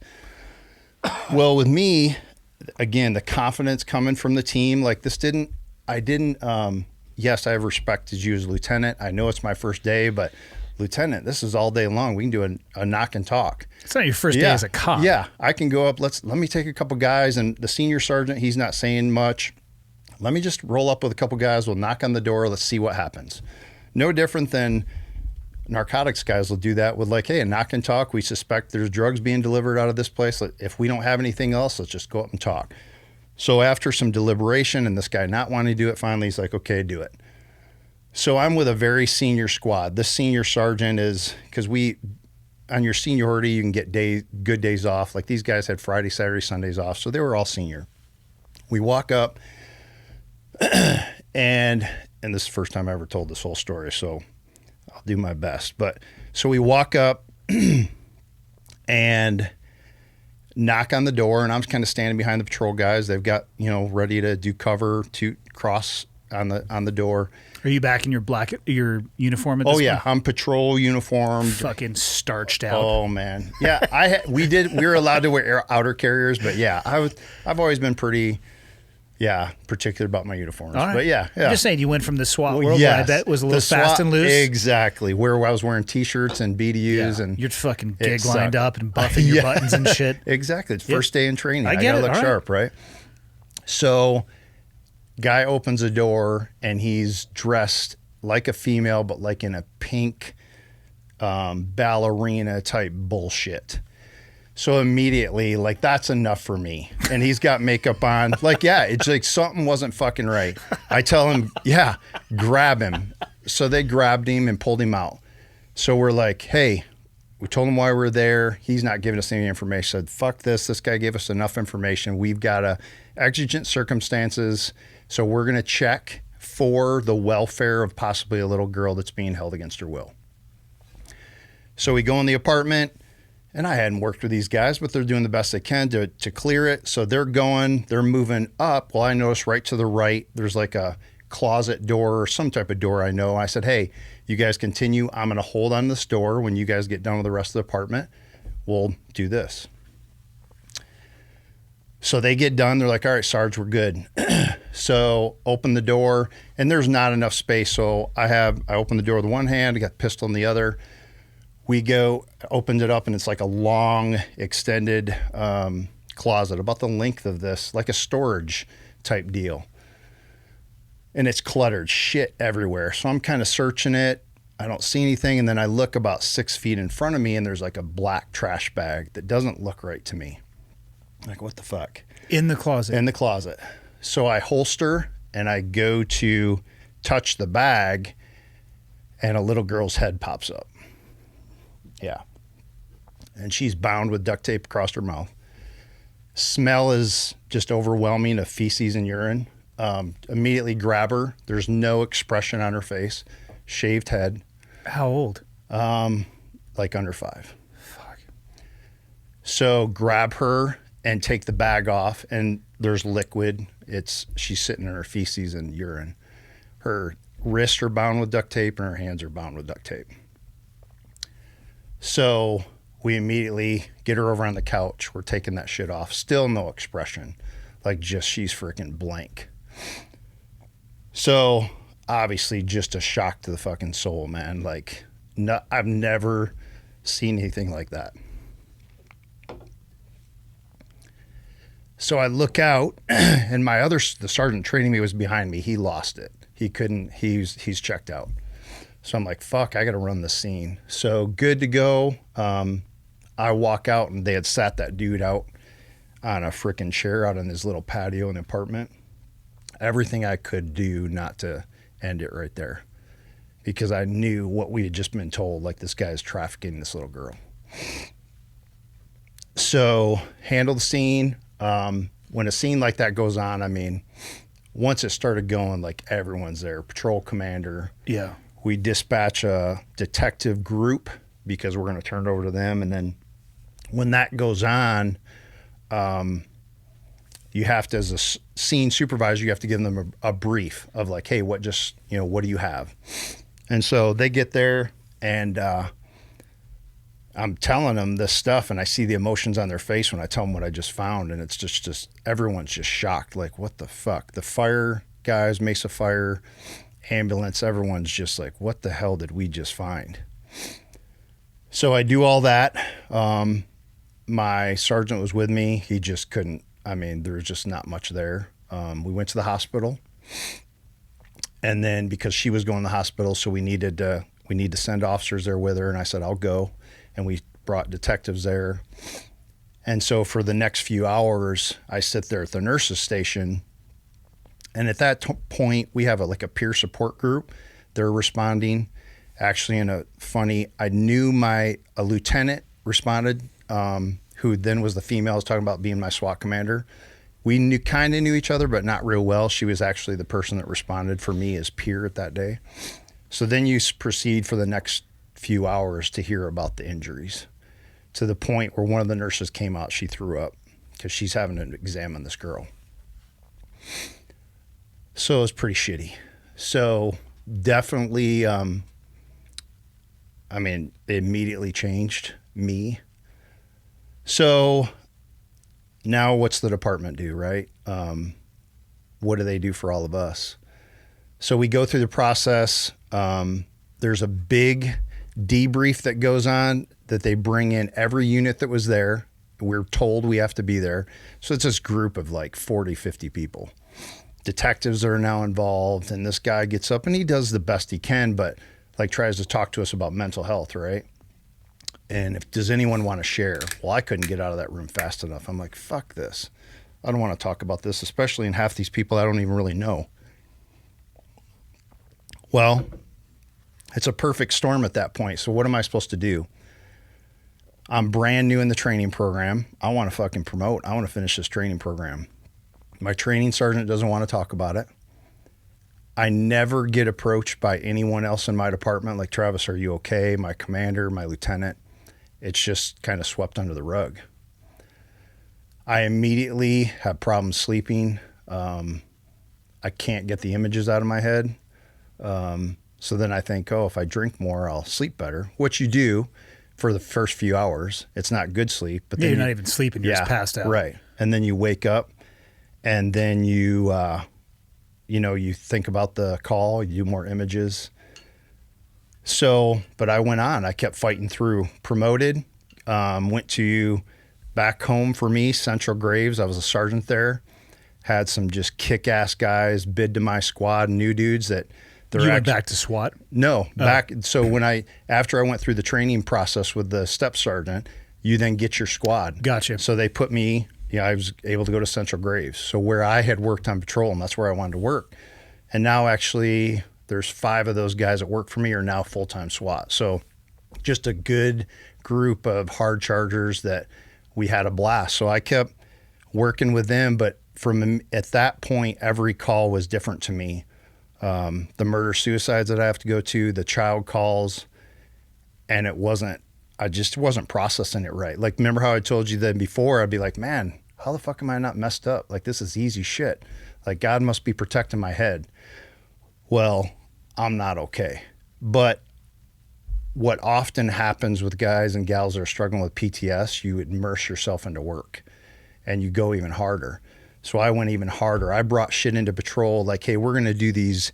We're going to do a new way of doing briefing trainings. We're going to do training. Hey, show up an hour early. I'll have the squad, swing shift going to cover us. We're going to do immediate action stuff. So I was killing it. So no one around me would know that hey, Travis is struggling. And I was never one that would bring my personal shit into work. In fact, it was funny. Even some people on the team, when I went through my divorce or that was going through, it was months before, Travis, you're going through divorce? I'm like, yeah, because I wouldn't come in and share my shit. I'm just yeah, we got work to do. Yeah. You don't care about and I always figured people have their own shit to deal with, right? So the murder-suicides, there was a couple specific ones dealing with kids where maybe they weren't even killed, but they watched their mom be shot. Dad then took their own life, and it just wasn't setting right. So in 2017, I'm realizing man, something's kind of fucked up. I went through a divorce and I'm like, okay, maybe I should go see someone. So I went and got a name from our peer support group. I shouldn't say group. They have a lot of volunteers. They have 1 or 2 full-time, really not enough for an agency our size. I got a name of a person, a therapist that you can go see. And I call it my therapist dance. Like I went in, I gave him a little bit of information like, oh, how you doing, Travis? Well, this and that. Like maybe I drink too much. I don't know. I'm not sleeping. And literally the answers I'm getting, and I've seen these now in notes that I had to provide, told him not to drink as much, told him to get better sleep. Well, you're not fucking helping me. So it was kind of like, and I also felt like I was checking a box to be like, okay, if this guy says I'm not fucked up, I'm okay. So just keep freaking pushing forward. Well, all during this time too, this case is extending out, and I was obsessed with it to where watching what was going on. The original case we're talking about. Yeah. To where mom was involved, she knew what was going on and would drop this girl off there for days. Shut the fuck up. I'm not kidding you.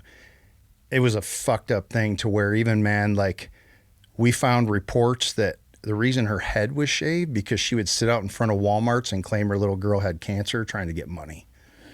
So this is the kind of fuckheads we're dealing with. So, and these cases went on for a while. And I was obsessed with it. I'd see the detectives that I knew they were working on it. And then one of them, he's even went out on PTS because he had to get into computers and saw shit he didn't need to see. And I felt a ton of guilt. Like what you said, oh man, I'd be in handcuffs. I felt guilty. I didn't put a bullet in that dude's head right then. Whatever happened to him? He's in prison now, but not long enough, man. But I watch it. I still watch it. He's in prison in Arizona. Like, and I watched, see what his activity was, saw that he got in a fight, and I'm like, I hope someone beat the fuck out of you.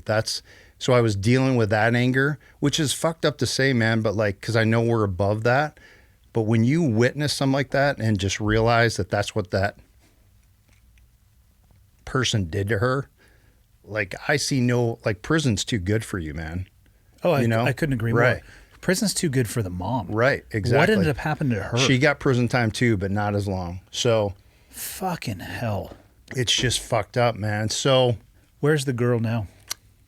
But broadly, obviously. Pretty cool story. Yeah. She got immediately because, I don't know if you realize, but some foster care families are set up to where they will take tragic cases.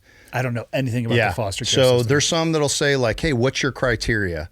This family was willing, like whatever you got, the hardest cases, please send it. They took her in. They've ended up since adopted her, changed her name. She's living a very good life now. I'm hopeful someday I can meet her again. That'll be a tough meeting. Yeah. But I'm just glad she's doing good now, It might be one of the most important things that you could do. Yeah. Yep. For clarity, I'm not a psychiatrist or psychologist. No, you're right. And let me tell you, man, like something fucked up about how my administration failed. I didn't realize this happened until about a year ago when one of my wife's detective partners told her this. And like, Travis didn't get invited to this. They invited a bunch of people involved with the case to a birthday party for her to see her in another light, to see that she's doing okay. And she was playing like a little girl should experience that life. I never fucking was told about that. And that could have been fucking life-changing for me. It would have been. And it was just a failure, So yeah, that's one of the things. And again, I'm going to talk about some lessons learned. Like a lot on my part, like I should have, when I went into that therapist for the first time, like shame on me that I didn't spill it. But I'm telling you what, man, the stigma around our agency, around a lot of law enforcement, like it is not good to do that. And especially because we have a special operations division. That's our violent offender unit that works with the marshals, the gang unit, all that.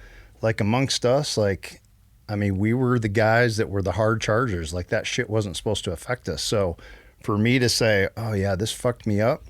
Even I remember one time, one of the guys on the team was maybe saying something not so kind about someone that was going out on post-traumatic stress retirement. And they said, if anyone should be going out, it's Travis over that case with Ruby. And I said, yeah, but I'm good, man. Like, I don't know. Yeah, I agree. Like that guy, like what the fuck? But knowing in my head, like you have no idea, man, how this is screwing me up. But I didn't come forward. So shame on me. But it's a part of the stigma that needs to be taken away to where you realize that it's okay. And you're not going to lose your position. You can go ahead and get help. So anyways, 2017, so I did that. Still messed up. The next year, I went back again to see the same guy. I give him a little bit more information, right? And then I go back a third time in 2019. I finally tell him about the call. So I'm dealing with this the whole time, and these calls keep stacking up. So we're 3 years from the call at this point. Yeah. And I was now coming back to the team as a team leader. SWAT team. Yeah, SWAT team. And I tell him about the call. And literally in his notes, it says, having trouble about girl and bag. And gives me, again, doesn't offer me EMDR therapy. I still tell him, like, man, I feel like I'm drinking too much. Well, yeah, maybe how about you just don't drink on your work days and it's just days off. And so it wasn't great, by any means. Great advice, buddy. Yeah. But again, I should have came back and said, this is fucked up, because these were people that our agency contracted with. Like, they were employed by the city through contracts. And I should have said to our peer guy, like, hey man, this is ridiculous. Like, I'm laying this shit out and I'm getting no help, right? So during this time, Emily and I, my wife, we get married back in 2017, right? And she's on patrol, but then she goes to this internet crimes against children. Back then and to this day still, her unit is the only unit in the agency mandated to do at least quarterly checkups with a therapist.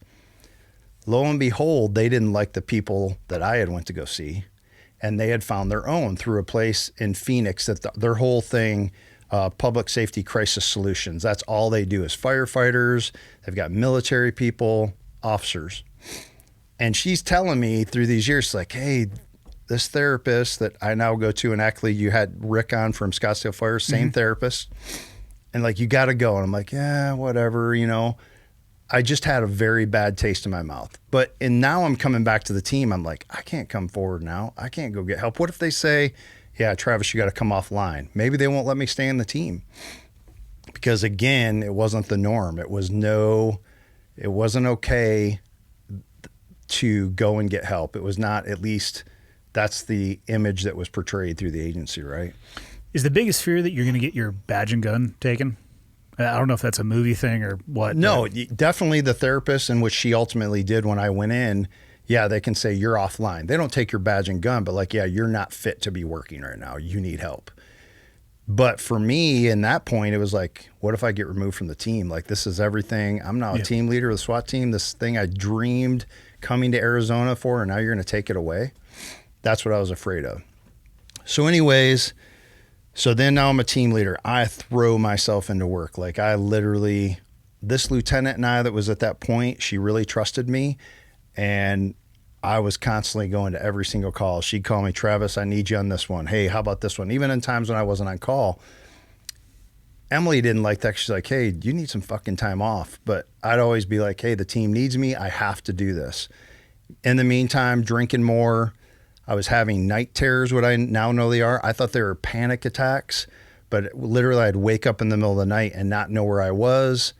The first few times that I went through it, I felt like I was having a heart attack. I had to get out of the house and breathe fresh air, or I was like, walls were closing in type shit. Did Emily notice that? Mm-hmm. And I'm like, I don't know why I'm having panic attacks. She's like, you really should go see, let's work on this. I was like, nope, not going to do it.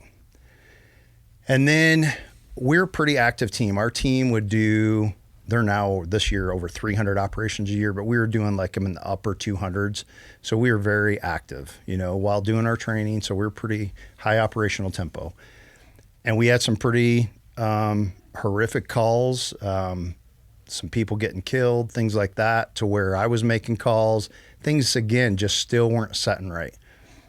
During this time too, I should tell you, like, I've always been a guy in my career, like, I will, no different than I did with that lieutenant that day, I will push back in a respectful mode. Like, if it's affecting my guys or my people, like, I will tell you, like, hey, this isn't the safest way to do it, or hey, we need to be doing training. So as I'm going in my first few years being back as a team leader, I'm butting some heads with some commanders and stuff, but still, like, we call them performance evaluations, that I was getting, 2 of them I got exceeds ratings, which has to be signed off by my assistant chief, the chief, everything. So, hey, I'm good to go. Well, finally, so we're going to end of 2020, and Emily's really pushing me. She's like, this girl is good. This therapist is good. Like, even the guys that I know, some of her fellow detectives, like, these are hardcore people that don't like to talk about their feelings, and they were going to her and having some success. Finally, I'm like, yeah. The holidays come. Well, after the first of the year, so now we're in 2021, I finally tell Emily, okay, I'm going to do it. And so I reach out to this therapist and we get something scheduled. And this was the first time she had openings because I wasn't in crisis that I was letting on anybody know. So we got scheduled for March. What changed your mind about getting an appointment scheduled? Because I knew I was getting, like, shit was about to blow up. I knew getting ready to boil over. Yeah. I knew that, again, the calls, like, there was one specific call where we literally, with our violent offender unit, had been chasing this guy who had kidnapped his own child for, I don't know if we were like 36 hours into it. There was vague threats about him taking the little girl's life, and he was running. Finally, we found him. We were literally going to an address to where we were going to set up to do a hostage rescue. Like, I was in an unmarked car. I was getting the team there with the armored vehicles. We were going to set up. And he somehow gets word and bolts out, getting into really a car chase and unmarked vehicles. At one point, I'm driving alongside of him. The little girl's bawling. He's forcing her down, things like that. Well, I'm telling, we have two 4-man teams in like minivans. And I tell them, because he's making accusations he's going to get into a house and possibly commit harm on her. I said, he is not getting into a structure. Can you please confirm you copy this? Both my 2 4-man teams. Yep, we copy, boss. So we knew, like, you are not getting into a house by any means necessary. If there's separation, he is not getting back to that little girl. Because I don't know if he has a firearm or not, but he said he has.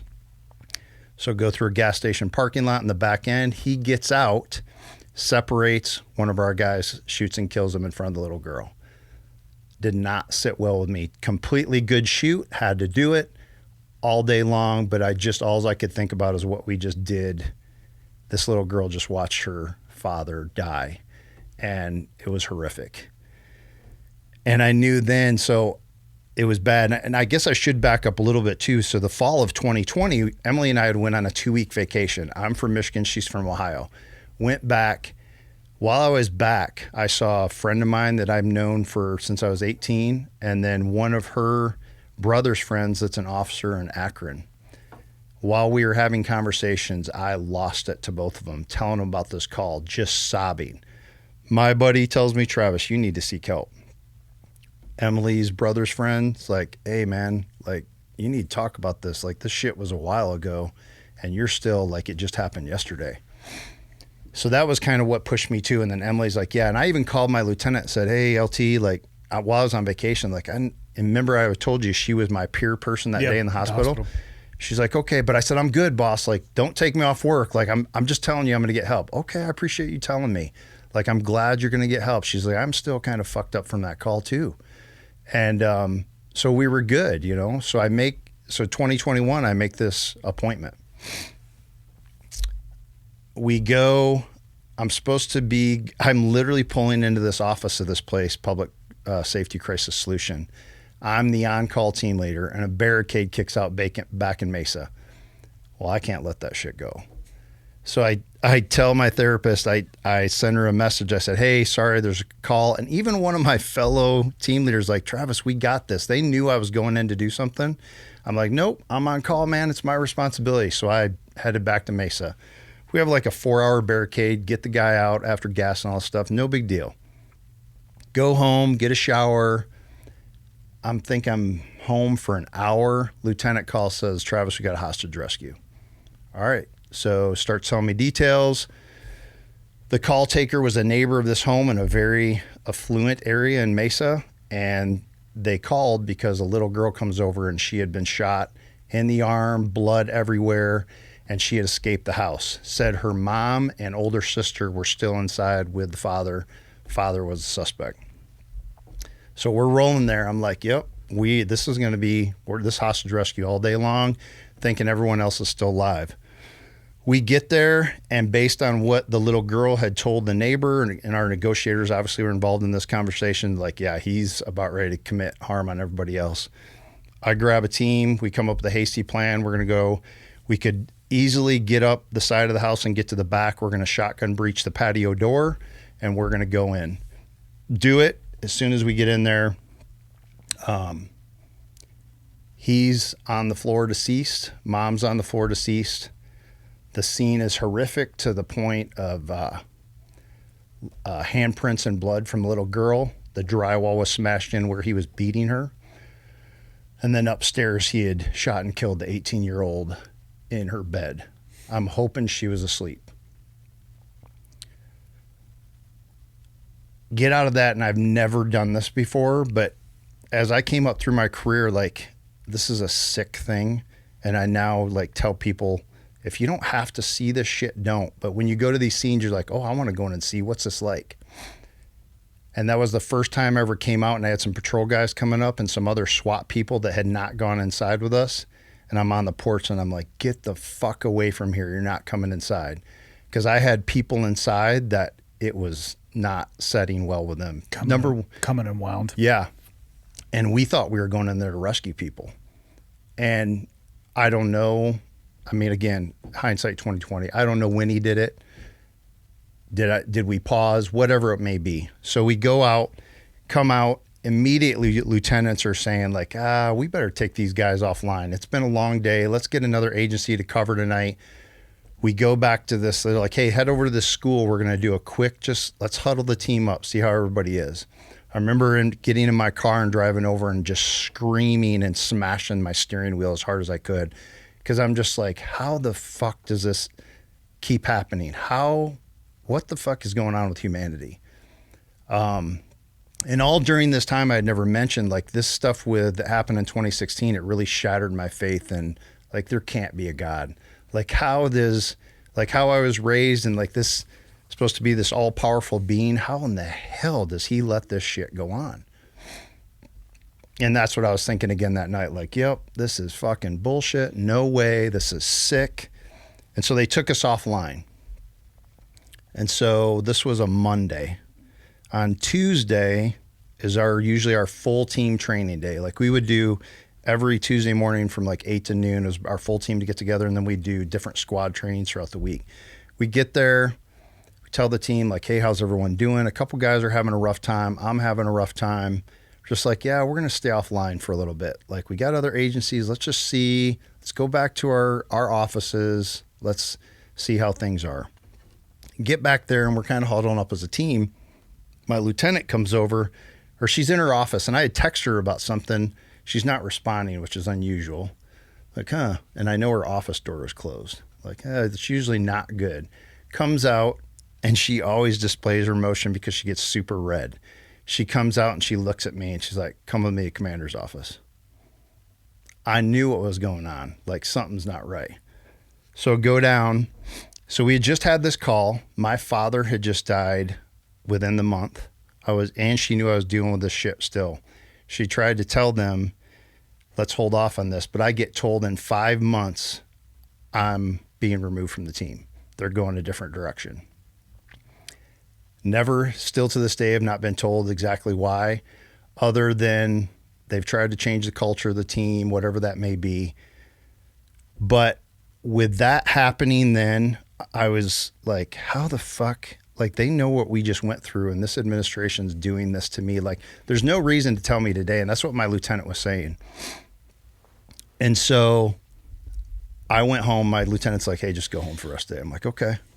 And I had rescheduled my appointment with my therapist for the following day. So I go in there, and Emily and I talked that night. And I honestly don't know, Andy, like, if I wouldn't, because now it's a blessing in disguise. If I had not been told that, I don't know if I would have went into this therapy session and spilled my soul. But I go in the next day and I tell her everything I'm experiencing. She's like, you're offline right now. And emotions, I let it all hang out. Told her everything that was going on. She got me in to see a psychiatrist right away to put me on medication to help me with sleep, with the PTSD stuff. And so at that point, I really didn't, I thought I was going to just come back to work. But as I was going through, I was going through 2-day-a-week therapy sessions. And at first she just tries to get you stabilized because you're messed up when you, at least I was. And like how Rick said, when you first go in, like the first thing before we can get you any help, we got to get you stabilized. So they did that with the sleep. And then she did this thing, like I have a web page now, and I've told people why I record these little videos, that it's called My Arena. She brought myself in, Rick, and another officer and did this meditation night called The Man in the Arena. And it's from Roosevelt's speech. And because when you come in there, you feel ashamed. You're like, man, am I giving up? Like what? And again, dealing with like, this is how I always looked at it. Like, you're a failure, man. And so that night she told us that like, you guys have been in the arena. You guys are the ones that have been in the shit. If someone has not walked in your shoes, I mean, you know how the speech goes, that then it's not, they have no right to judge you. And that night gave me the courage to be like, all right, I'm going to try to get better here. Now, fully thinking that I'm going to go back to work. So we first go through and she gets me stabilized and I do the EMDR therapy with the call that I had thinking it was a hostage rescue that last night. And she did that for a purpose because she's like, I feel like I can do success with this because it's not ingrained in your system like the one from 2016. So we did that. And with EMDR therapy, it's desensitization, it's reprocessing. You don't forget the calls. You just look at it in a different way. Reframe it almost? Yeah, reframe it, exactly. And so I had success with that. So then I had buy-in. And then we continue for the next year of doing EMDR therapy for the call from 2016. And I will never tell anyone that it's easy because it sucks because you're reliving the call. And it is like when you come out of there, it's like, man, you just feel like you've been in a fight and you're exhausted, but it works. So about halfway through that year, my psychiatrist and her started saying like, what do you think about, do you want to continue this career? And I'm like, well, why wouldn't I? Travis, you've done it for 24 years. Most people would not be able to handle this. And we don't know what it's going to look like for you going back, even with getting through this. So I contacted my labor organization and started the process of going through for a post-traumatic stress injury for a medical retirement. So, and it was, if it was not for my team, Andy, my team surrounded me, and I'll get into that part of it in a second, that because the department, you're shunned. You don't get any phone calls, nothing. But in July, so when I went in March, I went to a full team training. The team, I was not telling anyone except my very close personal friend on the team of what I was considering, what I was going through. So I came out to tell the whole team. And they're actually they were out at a lake doing some water rescue shit. Pretty much we're just screwing around. But they do it one time in the summer to just a team building type event. It's called riding jet skis. Exactly. Yep. Yep. Paddleboarding, jumping off cliffs, whatever it may be. Critical training. Yes. Yeah. I really told my lieutenant, I said, they need to hear it from me. So I went out and I told them, I said, hey, what I've been going through. And they're like, what the fuck, Travis? You never told us. And I get done with this long conversation. Of course, all my buddies like hugging, like, man, we support you. And then they go off, and one guy came up to me. He's like, that I would never expect, because this dude, he's a younger officer, but he's a hard charger. Like, he's the type of guy, when I know he's on a call with me, I am putting him in that place where I know he's going to have to do work, and he's going to do it exactly how we'd expect. In hindsight, I probably put too much, like, good work brings more work. Mm-hmm. And now he's dealing with some shit. But he came up to me and said, man, I cannot tell you like how appreciative I am that you just spilled your soul to us. He said, I never would have expected this from you. He said, but I'm going through some shit. Can you give me the name of your therapist? So he goes and sees my therapist getting help. Since then, I've had, I think there's 7 guys on the team now that are seeking regular help to deal with some shit. They've come up and thanked me. Their wives have thanked me, to a point where it's just like, this is how I've realized I never thought I'd be sitting here like this. I thought I would go off into the sunset, not talk to anybody. But I've found that when you're willing to have the courage to share your story, other people are like, well, shit, if Travis can do it, I'm going to go get help. And my hope is that it can extend careers. And I wish I would have went and got help right after that 2016 thing, because who knows if I would have kept going. Yeah. So Fuck. That's a lot, man. It is a lot. How long into therapy until you started really noticing a difference? Probably after, when I first had the success with that first call with EMDR, and I reframed it. Yeah. Like, shit, this might work. Because I'm telling you, man, when they come in, they're like, hey, it's going to be this eye movement stuff. I'm like, this is some kooky, wacky shit. Like, give me a break. But it works. And I've read so much on it now. There's so much success. Imagine if you had never found that therapist. I don't know, brother. People say, oh, I'm I'll go find help. Yeah. I didn't like that person, so I don't want to talk to them anymore. Right. No fucking problem. Go find somebody else. Yes. That's because the first person you went to, I know nothing about them, obviously, but it didn't serve you well. And if you would have stopped right there, I don't think the story would have ended well for you. I don't think it would have, because I was at the breaking point. Yeah. And but now, yes, just some crazy shit so I move out here. Emily and I had already decided before I come forward that we were buying land in Montana. We knew this is where we wanted to end up. She has some friends in Missoula. I was going to ask, how'd you know? Yeah. So we had actually already purchased property in Phillipsburg.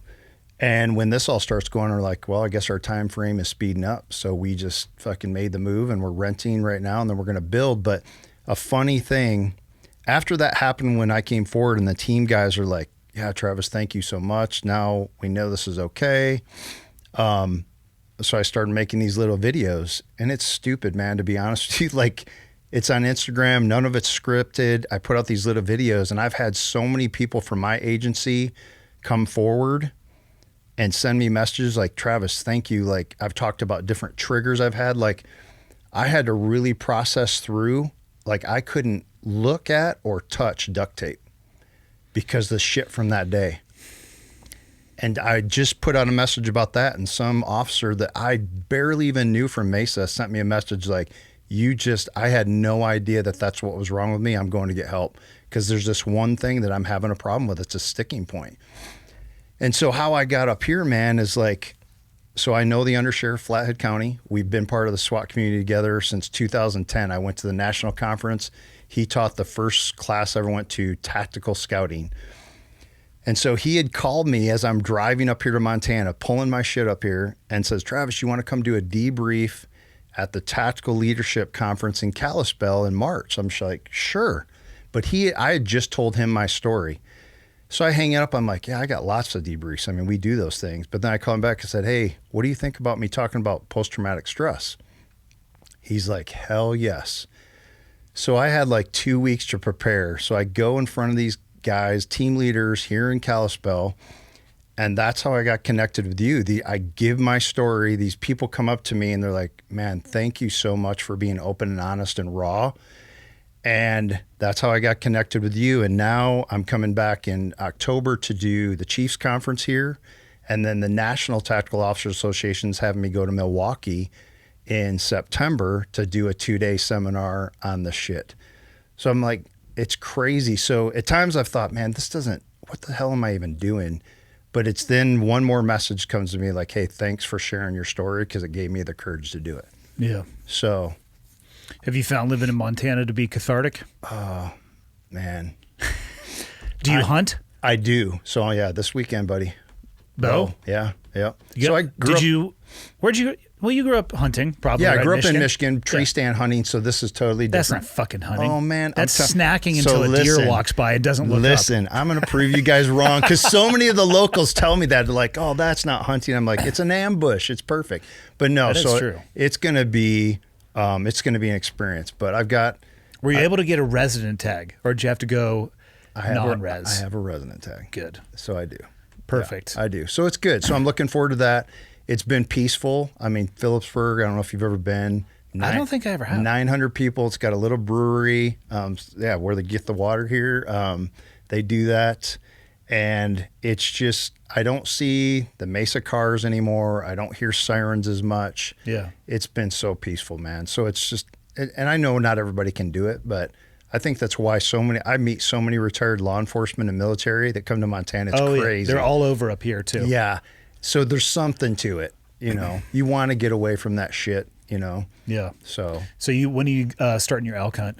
probably the first day I'll be able to go is Monday. That's when I start too. I got a Utah tag first. Do you? Then I'm actually heading to Wyoming after that. Yeah, I've heard you say. Okay, you've got some good tags. Yeah. I know some people. I bet you They do. reach out. And Yes. occasionally I'm like, fuck yes, know. I'll do that. Yeah. Well, it's funny. Emily and I were driving. We met some people up in Columbia Falls, and we were coming back last night, and there was I was surprised they were down this low. So what is that, like 3,000 feet, 3,100? 35 maybe. Is it? And there was a whole herd, a couple bulls. I'm like, this is crazy, but They'll be gone. I Opening know. day, their calendar alert will go off, and they'll just fucking disappear know. into the mist. Yeah, and Emily was good for her because she saw them up close, and they're just a gigantic animal. So I'm excited. But there is a lot of good whitetail around us in Phillipsburg along Rock Creek.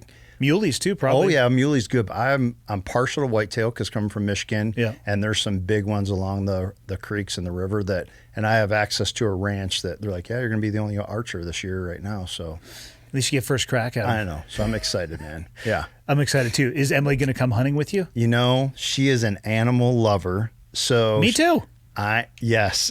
I love eating the fuck out of animals. Oh, exactly. And she does too. She will do any of it. In fact, she just doesn't think that she could make the shot, but she's like, I'll gut it. I know. And I think she will because she is a nature lover, loves the outdoors. So it's what she's about. She's like, I don't know if I could pull the trigger or whatever, but. Well, it starts with probably being there and seeing the whole process. Oh, for sure. The most ferocious savage hunters I know love animals. Okay. Yeah. It's not. You have the respect. You're not out there because of hatred. Like, you Right. motherfucker, it's on. Exactly. Yeah. They're, I mean, I don't know how much time I've spent just sitting and just watching elk because they're awesome. Yep. Fighting with each other, bugling at Right. each other, just watching And we've talked and we've watched some videos. I said, you see, it's almost like a spiritual thing when you walk up on the kill. Like, look at what this animal's going to give us now for the next year. You know, it's a different experience Yeah. too when you can go from the ground, that whole process. Yeah. Elk is no joke. That's a full-time JLB skinning I know, that thing man. out. Luckily I know a couple guys up there that have mules. Oh, yeah. That they said, Come hey, get you. wherever you go, they'll come help, you know? So, but man, I'm not a Cam Haynes who I want to carry all this meat out for 15 miles. Like, if I could get it out on mules, I think I'm going that route, man. I want to drag it downhill to a car. And I have heard a lot of guys in Phillipsburg, they're like, man, we have never had to pack out an elk cart. We can drive our truck to most everywhere. I appreciate that deeply. Yeah. Oh, I do too. I don't want, Yeah. I mean, I'll do the work if I have to, but I'd prefer not to. So are you still continuing to work with your therapist? I do. Remotely, obviously? Yep, we do remote. And then she's actually come up here. I flew her up to do a session. I've been back in Arizona to do it.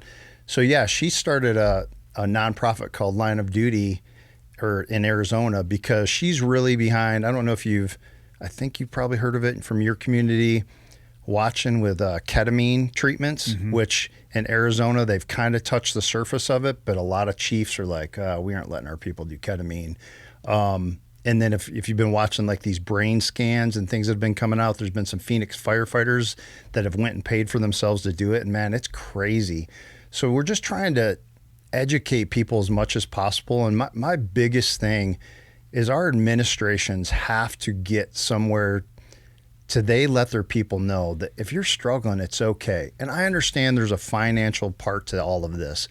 Like I was telling Emily, compare this. I've heard people talking, I know you're big into jiu-jitsu and all that.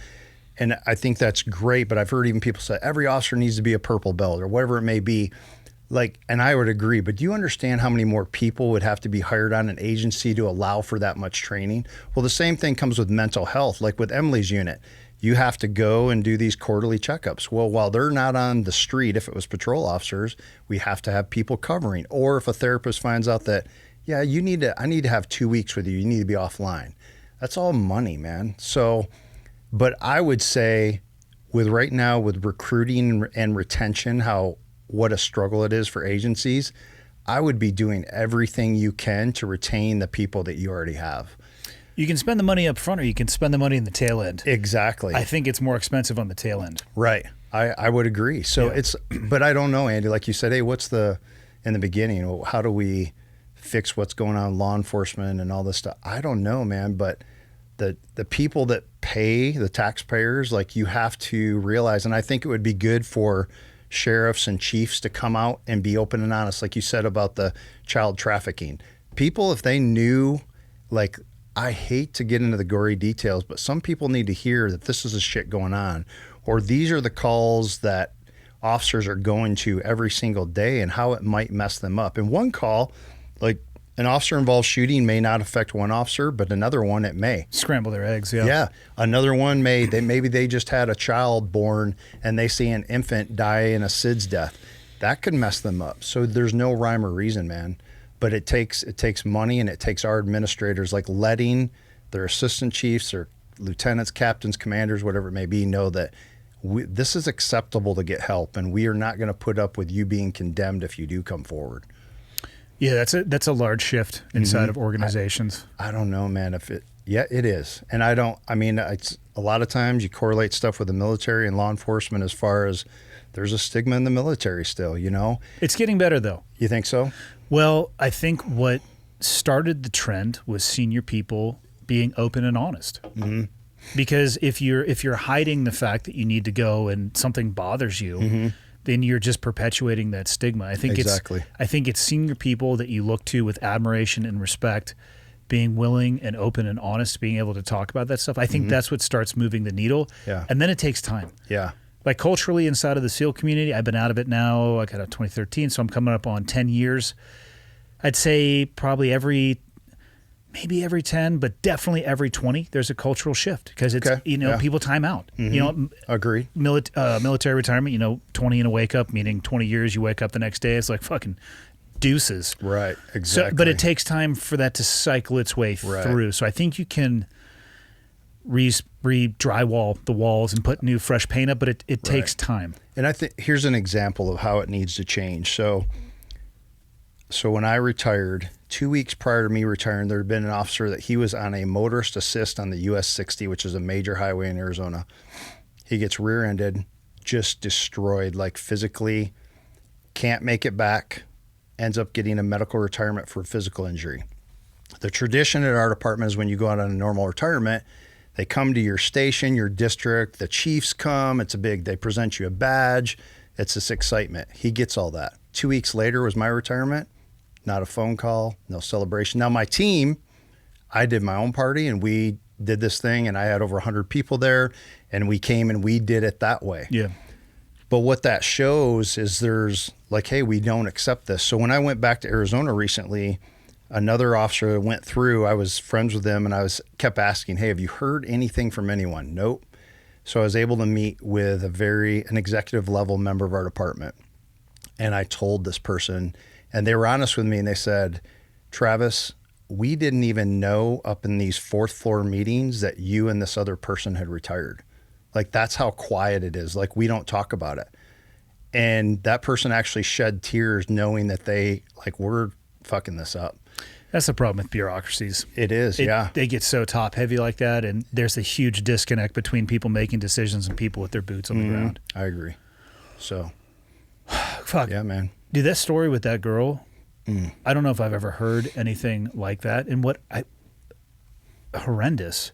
But what fucking trips my head out even more than that, and what I know I'll be thinking about ever is how many of those go unfound. Right. Well, part of my reframing for that call was to look at it as a blessing that I was there because honestly, Andy, if I wouldn't have been there, who knows if that lieutenant and other sergeant would have went inside. To me, I was like, hey, this is easy. Let's do a knock and talk. So now even though it fucked me up and I am where I am, it's a blessing because who knows what would have happened. So I have to look at it like that, man. Yeah. Change the trajectory of that young girl's life. But I do realize that, you think about that. And like we talked about those sting operations, like if we're in a 3 to 4 day work cycle and we take in 15, 16 suspects, how many more are getting away with it? That'll fuck your head up. Oh, thinking it about does, that. man. The fish Yeah. that got away. Mm-hmm. It's not good, but that's where, I used to think before, when I first started my career and we didn't have cameras, I used to think that part of our role in law enforcement was protect society from all this nastiness. Like, you don't want to hear about this. But now that we've gotten this, they want to know everything. Body-worn cameras are a good thing. They save more officers' asses than anything now, even though they've sucked at times. But now I'm like, man, maybe we should tell the public more. I don't know. I don't want to fuck people's heads up, but sometimes I think, I want to fuck them up a little bit. yeah, to let you know, like, this is what's going on in our society. Because I think a lot of people walk around and they're like head in the sand, and maybe that's what they like. But that's where I talk about more money. Like, yeah, use of force stuff. Yes, officers need to have jiu-jitsu training to be more confident on the street. But this is what it's going to take. They're going to have to come up for this much training every week, but people are like, well, yeah, that's what we need. Well, but you want to raise my taxes or whatever it may be to pay for that stuff. I don't have all the solutions, but I don't either. Yeah. What are you going to do the rest of your life? Oh, obviously, other than elk hunt. elk hunt. Yeah. So when I first got into Montana, the guy that's going to build my house, there's lack of employees up there like there is everywhere. I barely knew how to read a tape measure. He's like, Travis, come work for me, like doing construction. So I've been doing that for a while. I don't do it every day. I'm seeing what happens with the stuff, me going around and talking to people. Yeah. I'll do that as long as people want to listen, because I always say if I can help one more person, it's worth it. I suspect you're going to be doing a lot more of that than you think. I don't know. Yeah, I'd like to, because I do think it's hard for people that are still in the job to talk and raise concerns about with administrations, because you never know what it might be. But out of total respect, to just try to bring light to what's going on. And then I actually have a website built to do some firearms training. Like, I could do SWAT stuff and all that, but I just want regular civilian firearms training to give more people confidence. Because what I found, I don't know what you found here in Montana, like a lot of these people grow up with rifles and hunting. A lot of them carry handguns, and they never train with their handguns. Almost nobody trains with the guns that they have. It's crazy, man. So all these locals in town, they're like, yeah, we carry a gun in our car. I'm like, well, do you ever train with it? No. They're like, we need handgun training. But it's just not an emphasis here because, and I'm a big believer in that. Dry fire, all that. I do all that stuff. Emily does it. It's just a tool. Yeah, exactly. I mean, if you were a chef and you never practiced cutting shit up with your chef knives, and every time you pulled the knife out, you were cutting yourself, you probably suck as a chef. Exactly, yeah. So I want to give people confidence doing that. We'll see if I do it, because I'm the type I carry all the time, because I could never. Well, you can, fucker, with your HR 218. Yeah, I know. All 50. Yeah, and I could never live with myself if I ever saw something and I wasn't prepared. So that's and that's not for everybody. I do not. Like the normal civilian, you have to decide what do you want? Is it just to protect your family? Whatever it may be, you have to decide, and you need to decide that before the day comes. Agreed. But we'll see, man. So Emily, she works at the bottling company and she does stained glass. So she's loving life. I have my pension. So we're doing what we can, man. We'll still try to help our brothers and sisters in blue as much as we can. Where can people find you? So my Instagram site is my_.arena. So, and that's my page where I do these short videos and I talk about things that I've experienced, things that I've learned that you can do to help yourself get through the experiences that you may be dealing with in law enforcement. And then my email's on there as well. So feel free to reach out to me. I have contacts now with a therapist here in Montana that does military and law enforcement. Obviously, I've got the Arizona one. And then there's lots of good groups out there, man, that I can steer people towards. Just there's a lot of organizations forming that if you want help, you can get it. Whether you want it to be anonymous or if you want to come forward, if you don't feel comfortable with your department, there's things out there you can get help.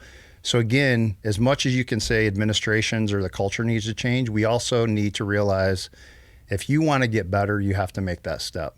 And that's where my lessons learned for myself. Like I knew shit was fucked up, but I was too scared or afraid that how it was going to be perceived. You're definitely not the only person that feels that way. Yeah. In those communities. Yeah, man. Fuck. Well, I think it's awesome that you're as open and honest as you are and willing to talk about it. Yeah. I think it'll make a difference for people for sure. Yeah. I'll let you close it out, man. We've been at it for a few hours. Yeah, it's been a while. It goes by fast. Well, I appreciate you definitely, obviously, just giving us an avenue to put a voice out. Yeah, And, my pleasure. Yeah, because obviously you have a far reach. So I would just, like when we would do SWAT training, when we had a basic SWAT school that not only we put our officers through, other agencies would come through. We would always tell them, we would stand up, say, hey, we're going to show you the Mesa way of doing things. Doesn't mean it's right or wrong. We just want to look at it for the next 2 weeks and see if it's something you might pick up, or we do hostage rescue schools. So I would say to the people that have a chance to make a change right now, just take an evaluation of what's going on in your agency. See if you could do better. Maybe ask people like, hey, how do you think the culture is here? Do you guys feel okay coming forward? And if there's some problems, then set out to make a change. Again, we need to retain the officers that we have. And one way of doing that is making them know that they can go get help if they've had a rough call. And then maybe we get another 15 years out of them, whatever it may be. And then for the individual officers, just know that there are people out there that are telling their story, and it's okay to come forward. And even if you think you're going to get a rough time from your agency, I want you to stay alive. And I want you to be here. I don't care what your agency is going to do. I want you to be okay. So just come forward. Couldn't have said it any better. Thank you, man, for the time. Thank you. Yep. Appreciate it, buddy.